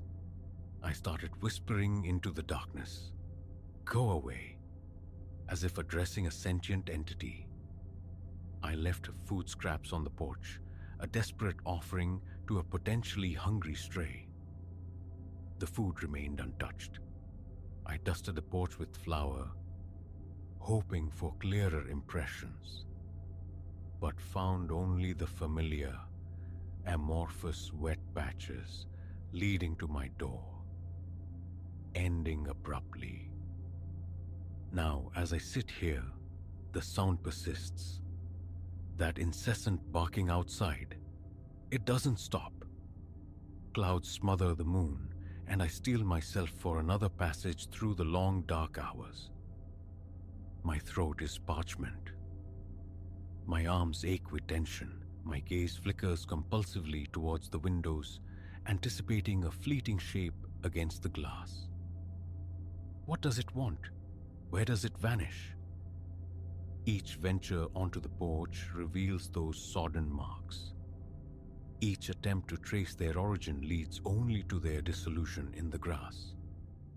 Some nights, the phantom touch still brushes my legs, and the immediate downward glance confirms the void. Leaving feels like surrender, yet this house, my intended haven, offers no peace. I have nowhere else. How does one banish a sound, a feeling, a presence that leaves only dampness in its wake? Is it animal or something other? It feels closer now, each night. The barking bolder, the footprints more defined, the darkness more profound. Sleep is a forgotten country. I pace. I wait for the barking to recede. Tonight, it comes in staccato bursts. Now behind the house, now clawing at the front door's silence. My skin crawls. My heart refuses calm. Dawn seems an impossible distance away, the darkness stretching, elastic, eternal. The barking continues, and every check reveals nothing but the empty yard and those inexplicable, aqueous signatures that materialize from nothing. Something is out there. It desires acknowledgement. The why remains shrouded, the endgame unknown. I only know I can no longer pretend it isn't real. Even now, the barking resumes, and the familiar tide of fear surges in my chest. My hands tremble beyond my control. This thing, this presence, occupies my yard. It watches, it scratches, and I'm trapped inside, listening, terrified to cross the threshold again.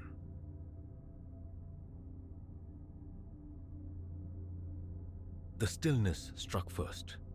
Not quiet, not merely hushed, but an absolute void where sound ought to have been. No avian chorus greeted the dawn, no mechanical drone whispered from distant roads, not even the sigh of air stirring the foliage. Oak Heaven, as I later learned its name, possessed a profound, suffocating silence that seemed to inhale noise itself. I'd found the place purely by misfortune. My navigation device surrendering its digital ghost miles back on a trail that had betrayed its promise. Now favoring a throbbing ankle, I navigated the deserted thoroughfare, an unshakable conviction settling in my gut. I had trespassed into a realm fundamentally wrong. That morning had dawned bright with ambition, the allure of a newly discovered path, lauded online for panoramic vistas and manageable inclines, pulling me onward for a solitary communion with nature. Yet, 3 hours deep, the terrain revealed its teeth, far sharper than advertised. The path steepened, grew malicious. My water diminished with alarming speed. Then, the inevitable miscalculation. A loose scree, a moment of imbalance, and a jarring tumble down a precipitous slope, my ankle folding beneath me with a sickening pop. Disoriented, aflame with pain, utterly adrift when I finally arrested my fall. I found my phone bereft of signal. The map application, a useless blank screen. With the sun bleeding towards the western rim, urgency clawed at me. Find sanctuary, find aid, find it now. And then, a faint etching of rooftops against the bruised twilight sky. Hope, sharp and sudden, surged through my weary frame as I lurched towards this unexpected promise of civilization. But proximity bred a creeping disquiet, hope curdling into something colder. Oakhaven presented itself as a town excised from time. Its storefronts, relics perhaps, from the mid-20th century, wore faded paint like old memories, yet remained disturbingly intact. Automobiles rested at peculiar angles along the curb, abandoned mid-thought, their drivers seemingly evaporated. And overall, that pervasive, unnatural stillness. "Is anyone there?" My voice, clumsy and loud, shattered the silence momentarily before being utterly absorbed.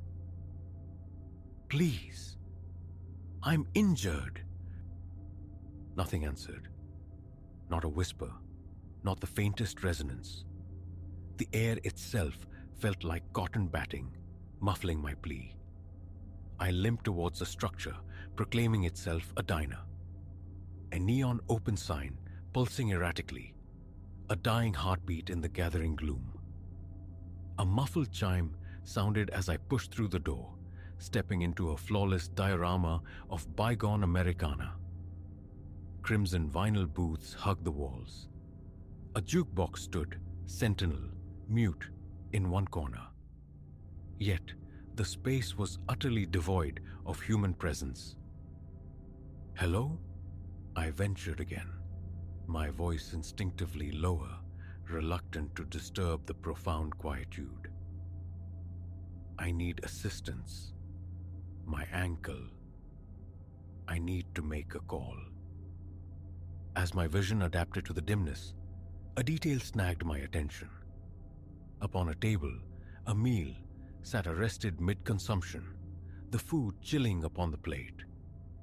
Beside it, a mug of coffee still exhaled a faint wisp of steam, as if the occupants had simply ceased to exist between one bite and the next.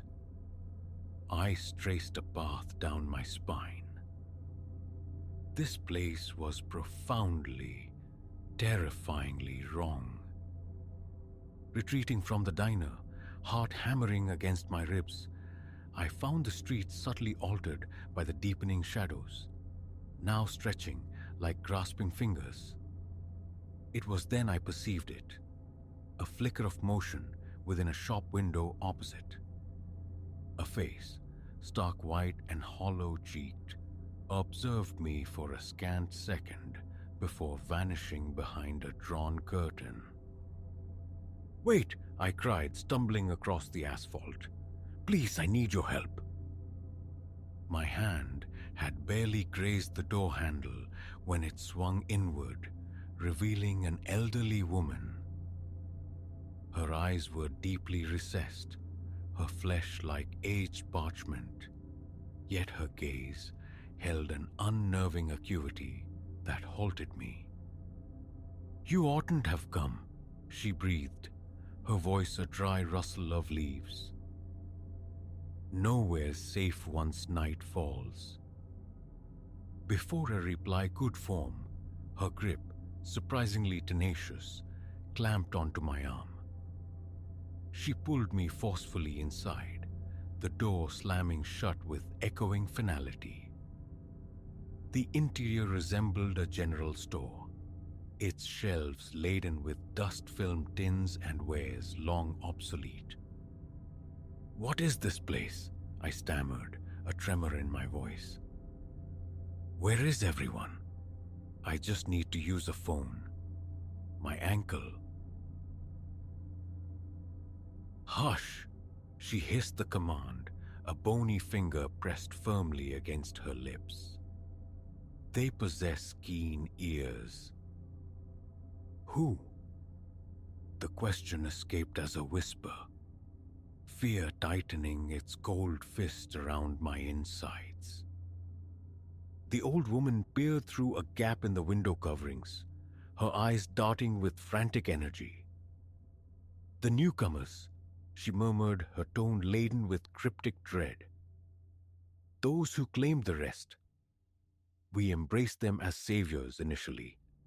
Promises they spun, of life unending, of infirmity banished. Oh, how readily we drank their words." I gaped at her, struggling to assemble the fragments of her narrative. "I don't understand. Newcomers. What happened here?" She faced me then, her ancient eyes swimming with a sorrowful terror. 5 years it's been. Strangers arrived bearing a purported miracle, a draft against the ravages of time, a cure for all ills, and for a time it seemed true. Age halted, but then her voice fractured, a shudder racking her frail form. Then came the change, not merely halting age, but reversing it. People grew younger, alarmingly so, until they simply weren't. Infants one dawn, vanished by the next, and those like me who refused their gift. We are the remnants, hiding, enduring. Vertigo washed over me. The reality she painted felt too grotesque, too unreal. That's impossible," I faltered. "Such things don't occur." A short, brittle laugh escaped her. "My dear child, you grasp little of what is possible, but your presence here is untenable. You must depart immediately, before they sense you." As if summoned by her words, a low, resonant humming began to permeate the air. The old woman sighs that dilated with stark terror. "They approach," she whispered urgently. "Conceal yourself." She propelled me towards a rear chamber, but I resisted.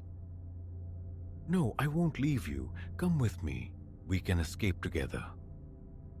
She shook her head, a gesture of grim finality. "I am too brittle, too sluggish. A hindrance only. Go, now, and heed this. Whatever occurs, do not allow them to apprehend you. Accept nothing they offer. Flee." The humming intensified, accompanied now by an unnatural, pulsing luminescence filtering through the shop windows. Against every instinct screaming protest, I obeyed, hobbling with desperate speed towards the store's depths. A cramped storage space offered refuge. I squeezed inside, easing the door almost shut. Through the narrow aperture, I witnessed the shop flood with an ethereal azure radiance. Voices arose, yet not human. A dissonant chorus of whispers, overlapping, unintelligible. I held my breath, flattening myself against the cool back wall. The susurrus drew nearer, shadows writhed just beyond my flimsy concealment. My heart pounded a frantic rhythm. I felt sure they must perceive. Then abruptly, the humming ceased. The light extinguished. Silence rushed back in. For what seemed an eternity, I remained frozen, scarcely daring to draw breath. At last, unable to bear the suspense, I cautiously eased the door open and peered out. The store stood vacant, no trace of Elara, nor of the entities she had described. I crept forth, each step an agony for my ankle, and navigated back to the storefront. Outside, Oakhaven lay unchanged, desolate, silent, a town suspended in amber, but now I carried the weight of its horrifying secret. I didn't linger. Ignoring the fire in my ankle, I fled. I ran until Oakhaven was a mere memory, swallowed by the distance, until I stumbled upon a paved road and hailed a passing lorry. The driver regarded my frantic tale of the town with disbelief, etched plain on his face, yet kindly conveyed me to the nearest hospital. I never filed a report. Who would lend credence to such a story? There are moments I scarcely believe it myself. But on nights steeped in quiet, when the world holds its breath, I recall Elara's warning. I think of the vanished populace of Oakhaven and the terrible cost of their yearning for perpetual youth. And I know, with a certainty that chills my very marrow, that some corners of this earth are best left untouched. Certain communities are doors through which one might wander in, but never wander out again.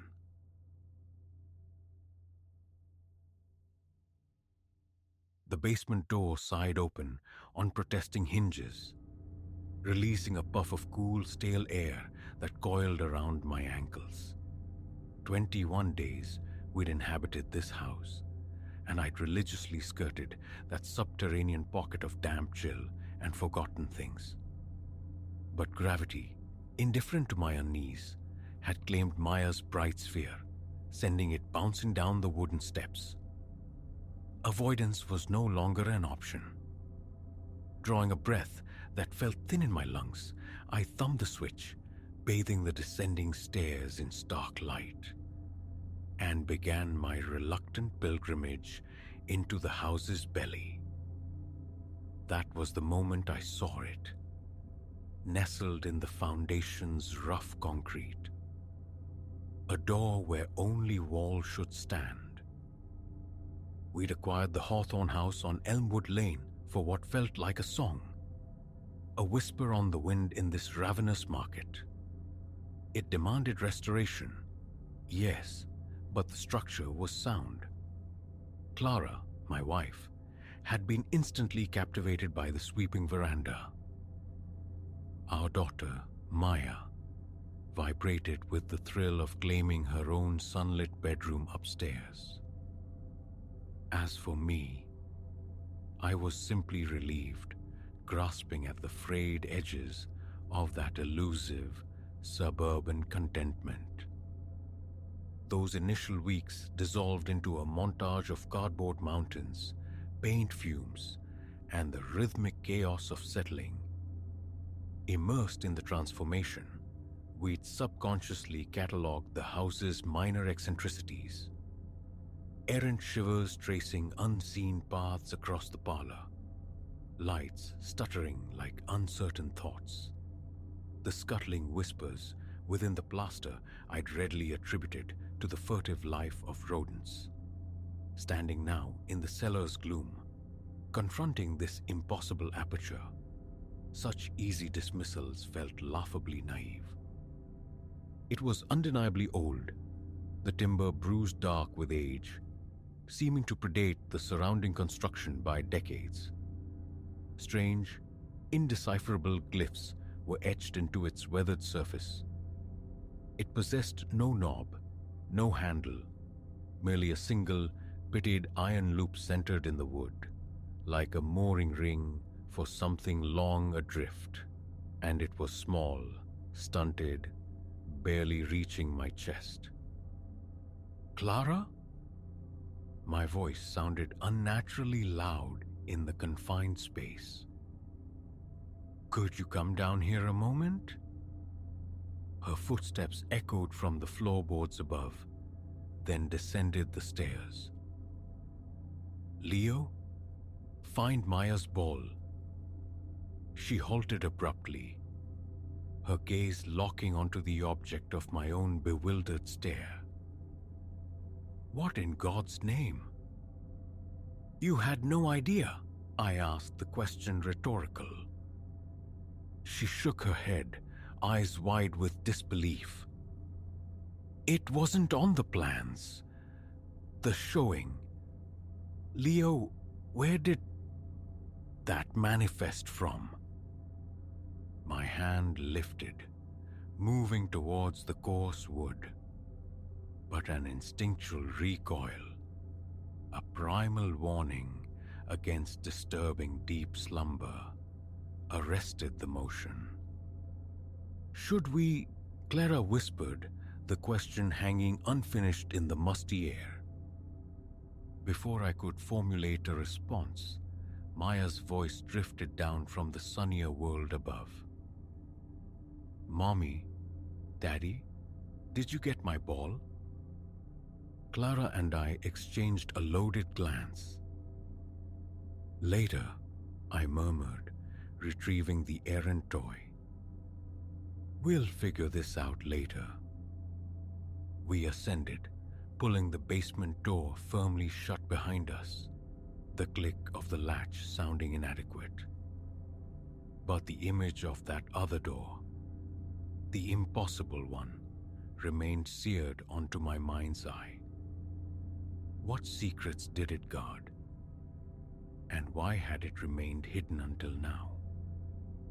That evening, long after Maya slept, Clara and I sat opposite each other at the kitchen table. Twin mugs of coffee, forgotten, had grown cold between us. "We need to contact the agent," Clara stated, her voice tight. "Perhaps it's some forgotten access point, an old coal chute." I nodded, offering a semblance of agreement I didn't feel. Coal chutes weren't adorned with cryptic symbols. They didn't emanate a palpable aura of dread. "Yes. First thing tomorrow." Sleep, when we finally sought it, proved elusive. I wrestled with the sheets, my thoughts churning, circling the image of the door. Then, near the bone hour of 2 a.m., a sound resonated from below. A dull impact, followed by a dragging weight across concrete.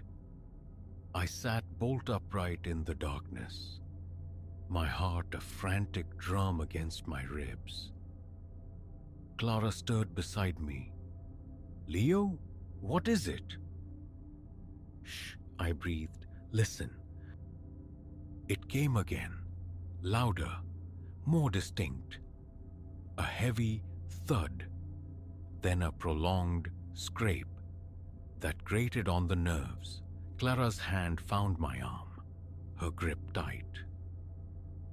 "What is that sound?"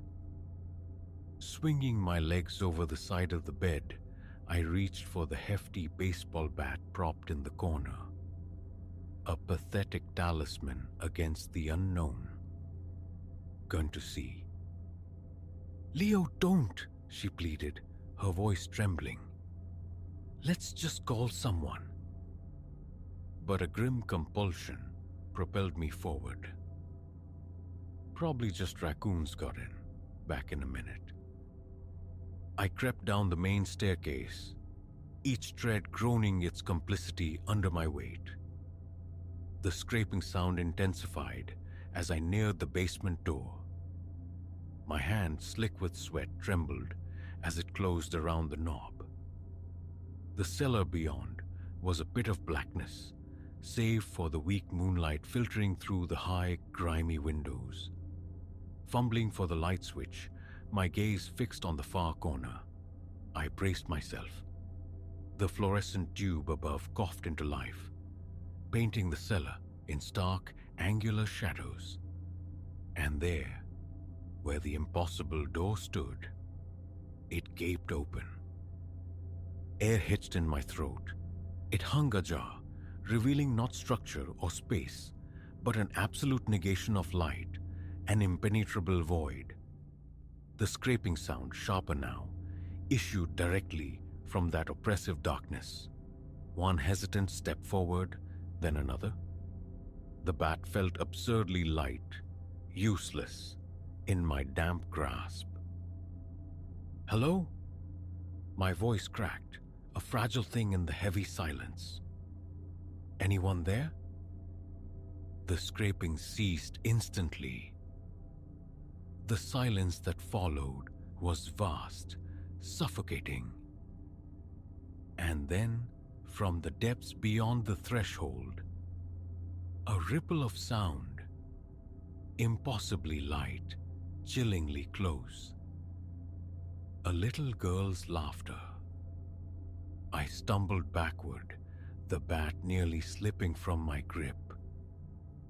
"Maya?" I rasped, though a cold certainty gripped me. Maya was upstairs, cocooned in sleep. I'd checked mere minutes ago. The giggle echoed again, closer this time, laced with something unnerving. And then slender and bone-white against the profound blackness. A small hand curled around the door's rough edge. I didn't think. I reacted. Pure, unadulterated flight propelled me up the stairs, taking them 2, 3 at a time. I slammed the basement door, leaning heavily against it, breath tearing from my lungs in ragged gasps. Clara stood at the landing, her face a mask of terror in the dim hallway light. "Leo, what was it? What did you see?" Words failed me. I could only shake my head, gesturing frantically towards the upper floor. We confirmed Maya was still undisturbed, a small oblivious island of peace in her bed, before retreating to our own room, wedging a chair beneath the knob. Sleep was unthinkable. We sat huddled on the mattress, jumping at every nocturnal groan and settling creak of the old house. Dawn arrived not as a rescue, but merely a reprieve. We called the realtor. She arrived late that morning, her professional veneer stretched thin over a forced smile. "I'm certain there's a simple explanation," she began as we led her towards the basement. "Older properties often have their little mysteries." Her smile dissolved, however, the moment her eyes fell upon the door. "That?" she stammered, color draining from her face. "That wasn't listed or present during the inspection." We recounted the events of the night, the sounds, the open door, the encounter. She listened, her pallor deepening with each detail. When we finished, she drew a shaky breath. "There's something I perhaps should have disclosed about this house's past." She explained then about a history carefully omitted from official records, a phantom limb in the house's narrative. Decades prior, a family resided here, parents and their young daughter. The girl, she told us, had vanished one afternoon, simply ceased to be, though suspicion clung to the grieving parents like damp cellar air. No charges were ever filed. They sold the house quickly, fleeing the whispers and sideways glances of the town. "But the door?" Clara pressed, her voice strained. "What's the connection?"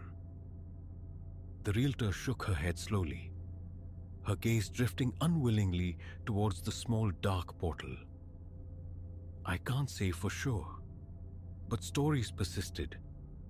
Odd noises, objects displaced. Some previous occupants even spoke of seeing..." She hesitated, glancing towards the door again. "A child," I finished softly, the word tasting like ash. She nodded grimly.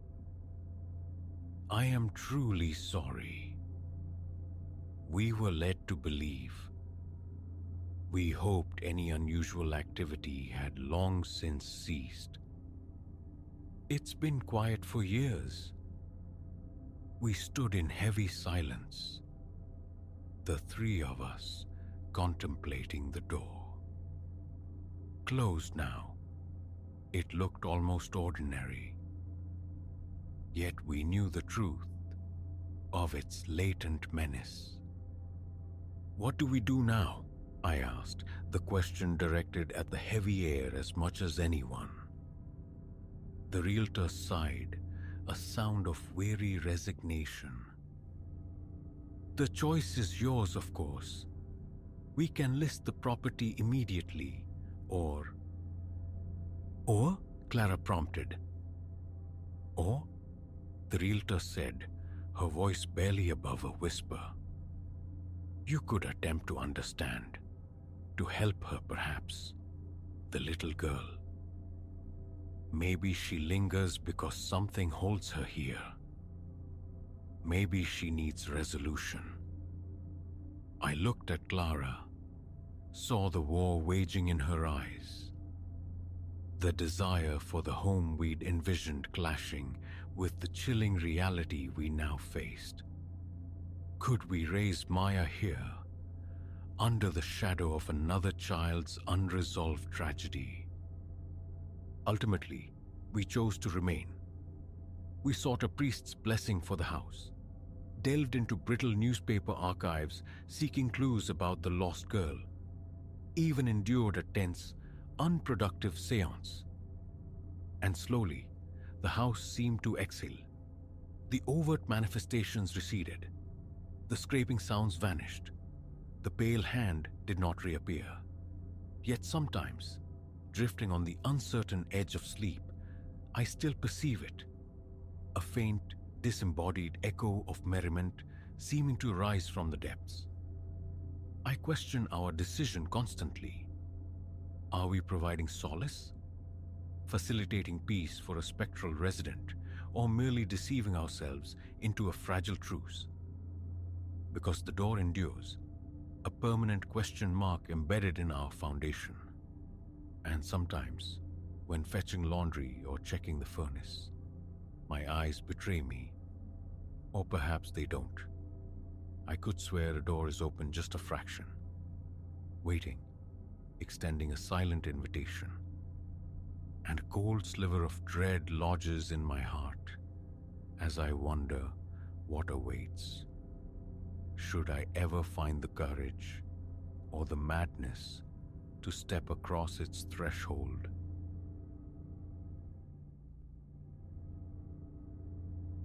The hush of the university library deepened under the hum of aging fluorescent tubes, their inconsistent flicker painting the towering aisles in strokes of shadow and stark light. My watch face glowed. 2:17 a.m. solitude was the usual companion on the graveyard shift, here in this repository of silent knowledge. But tonight, a different presence made the hairs on my nape prickle. An insistent awareness crawled under my skin. The distinct, unnerving sense of being observed from within the labyrinthine stacks. My name is Rowan. I haunt these echoing halls by night, a postgraduate student trading wakefulness for tuition funds. The nocturnal rhythm typically suited my disposition. Tracks of uninterrupted study, blessedly few patrons, a modest addition to my meager budget. Tonight, however, the familiar peace had curdled. Subtle disturbances had sown the first seeds of unease. A hefty art monograph inexplicably migrated from its shelf. A reading chair angled slightly askew. Trifles, easily dismissed as fatigue-induced paranoia. The byproduct of too little sleep and too much caffeine. Yet, as the minutes bled into hours, the feeling didn't dissipate. It coalesced, sharpening into a certainty that defied logic. Around 1, the heavy glass doors had sighed open to admit a man. Night owls weren't uncommon, harried undergraduates chasing deadlines, but this visitor radiated an unsettling stillness. He appeared somewhere in his late 40s, his face drawn, possessing eyes that didn't just look, at you, but seemed to penetrate, weighing something unseen. "Anything I can help you locate," I'd offered, the professional smile feeling stiff on my lips. A slow shake of the head was his only reply, those disquieting eyes fixed on mine. "No, I appreciate the offer. I know precisely what I seek."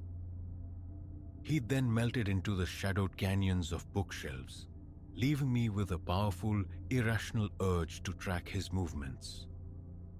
Now over an hour had elapsed, with no sign of his return. The library felt charged, the air thick with anticipation, as if the silence itself was listening. Feigning a need to reshelve strays, I rose, determined to patrol the aisles, primarily to quell the rising tide of my own anxiety. My solitary footsteps resonated with abnormal clarity against the polished floor. Literature yielded nothing unusual, nor did philosophy. A measure of calm began to settle as I rounded the corner into history, and abruptly stopped. There, framed at the aisle's far end, stood the man. An open volume rested in his hands, yet his gaze wasn't on the page. It was locked, unwavering, onto me. My pulse hammered against my ribs. I summoned a shaky nod, a ghost of a smile, then pivoted, walking back towards the main desk with deliberate speed that stopped just short of an outright run. My fingers trembled as I reached for the telephone receiver, poised to dial campus security. But the words caught in my throat. "There's a patron reading intently, and it's terrifying me." The absurdity was palpable. Lowering the receiver, I drew a ragged breath, attempting to leash my frantic heart. Just an eccentric, I told myself. Harmless. Nevertheless, the unease clung like damp wool. The following hour unfolded in a state of taut silence. My textbook remained open, but the words swam, meaningless. My attention strayed constantly towards the looming stacks. Faint rustles reached me, the whisper of a turning page, the soft scuff of a shoe. Yet the man remained submerged within the rows. By 3:30 a.m., the suspense had become unbearable. I had to know his location, his purpose. My chair scraped, a violent sound in the profound quiet, as I pushed myself up and ventured back into the maze. The history aisle stood empty, a frown creased my brow, confusion warring with apprehension. Where could he have gone? I turned, planning to survey the adjacent sections, and stifled a gasp. He materialized directly behind me, so near the scent of aged paper and dust clung to him, sharp in my nostrils. "Apologies," I stammered, attempting to sidestep. He mirrored my movement, a silent obstruction. "You seem perceptive," he murmured, his voice a low, gravelly rasp. "Tell me, young man, do you place any stock in destiny?" My throat constricted. My mouth felt like parchment. I should return to the front desk," I forced out. A smile touched his lips, devoid of warmth, hinting at something predatory beneath. But I think not. You see, I've been anticipating someone quite like you. Someone attuned to the quiet, appreciative of solitude. Someone who grasps the latent power held within these walls. He advanced a step. I retreated, the hard spines of books pressing into my back.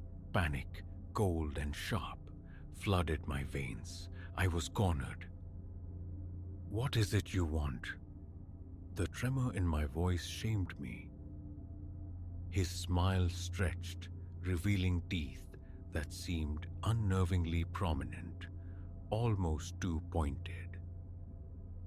I wished to unveil something. Something simultaneously magnificent and dreadful. "Are you willing to accompany me?" Every nerve ending screamed flee, fight, resist. Yet a profound paralyzing fear held me captive, a terror unlike any I'd known. In that frozen moment, a sharp, insistent beeping sliced through the charged silence. My watch alarm, a preset reminder for the 4 a.m. security sweep.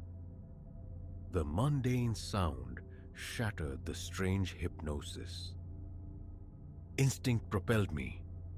I ducked beneath his outstretched arm and bolted, abandoning all pretense of quiet.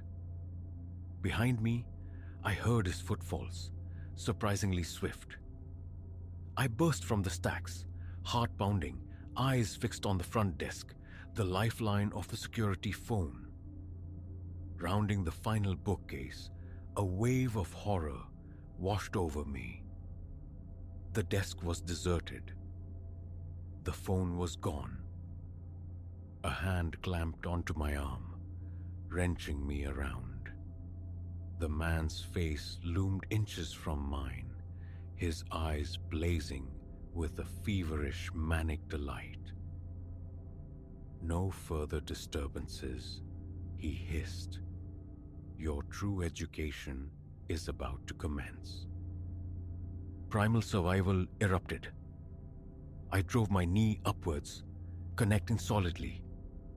He buckled with a strangled grunt. Seizing the moment, I shoved him with all my strength. He staggered back, colliding heavily with a metal book cart laden with returns. I didn't pause to observe. I sprinted towards the heavy bar of the emergency exit, praying the ensuing alarm would summon aid. The door crashed open under my weight, its piercing electronic shriek tearing through the library's oppressive silence. Cool night air hit my face as I stumbled outside, gasping. The campus slumbered, dark and still, but distant lights flickered on in dormitory windows. Help was imminent. I glanced back at the library, half expecting the man's silhouette to fill the doorway. But the building remained inert. The only sign of life, the pulsing red light accompanying the alarm's wail. Campus security materialized within minutes. Their arrival quickly followed by local police. A meticulous search of the library ensued, but yielded nothing, no trace of the gaunt-faced man. It was as though he'd dissolved into the very shadows of the stacks. The subsequent days blurred into a series of statements given to campus officials and police detectives. Security footage was reviewed, only to reveal inexplicable static and distortion precisely during the time frame of my encounter. Apart from my own fractured, terrified account, no corroborating evidence existed. Whispers circulated. Perhaps I'd hallucinated the entire event, a phantom conjured by exhaustion and stress. But the memory was visceral, the terror undeniable. I never returned to the library night shift. The thought of navigating those silent aisles alone, of dwelling in that vast, hushed space, remained unbearable. Yet the ordeal reshaped me. A heightened vigilance became second nature, caution my constant companion. I enrolled in self-defense courses, forever shunning nocturnal employment. Paradoxically, Alongside the lingering fear grew a profound gratitude for the simple, precious state of feeling secure. Sometimes, in the deep quiet of the night, my thoughts drift back to the library, to the man with the unsettling eyes and his cryptic offer. What wonderful and terrible thing had he intended to show me? What destiny awaited had my alarm not sounded? In those moments, gratitude washes over me for the fear that spurred me to action, for the instinct that clawed its way through paralysis. That night in the library stands as a stark demarcation in my life. It revealed a resilience I hadn't known I possessed, proof that I could confront abject fear and emerge, altered but intact. Years have passed. The experience, though harrowing, imparted indelible lessons about intuition, vigilance, and the quiet strength discovered in extremis. The identity and motives of the man remain an unnerving enigma, but his impact is concrete. I survived. I stared down a waking nightmare and found my footing on the other side. Whatever challenges life may present, I face them knowing nothing can replicate the specific terror of that night when the library's silence was violated, and I learned the true weight of fear. The profound quiet of libraries will forever hold a different resonance for me now. But so too will the measure of strength I carry within. Ultimately, perhaps, it is an equitable exchange.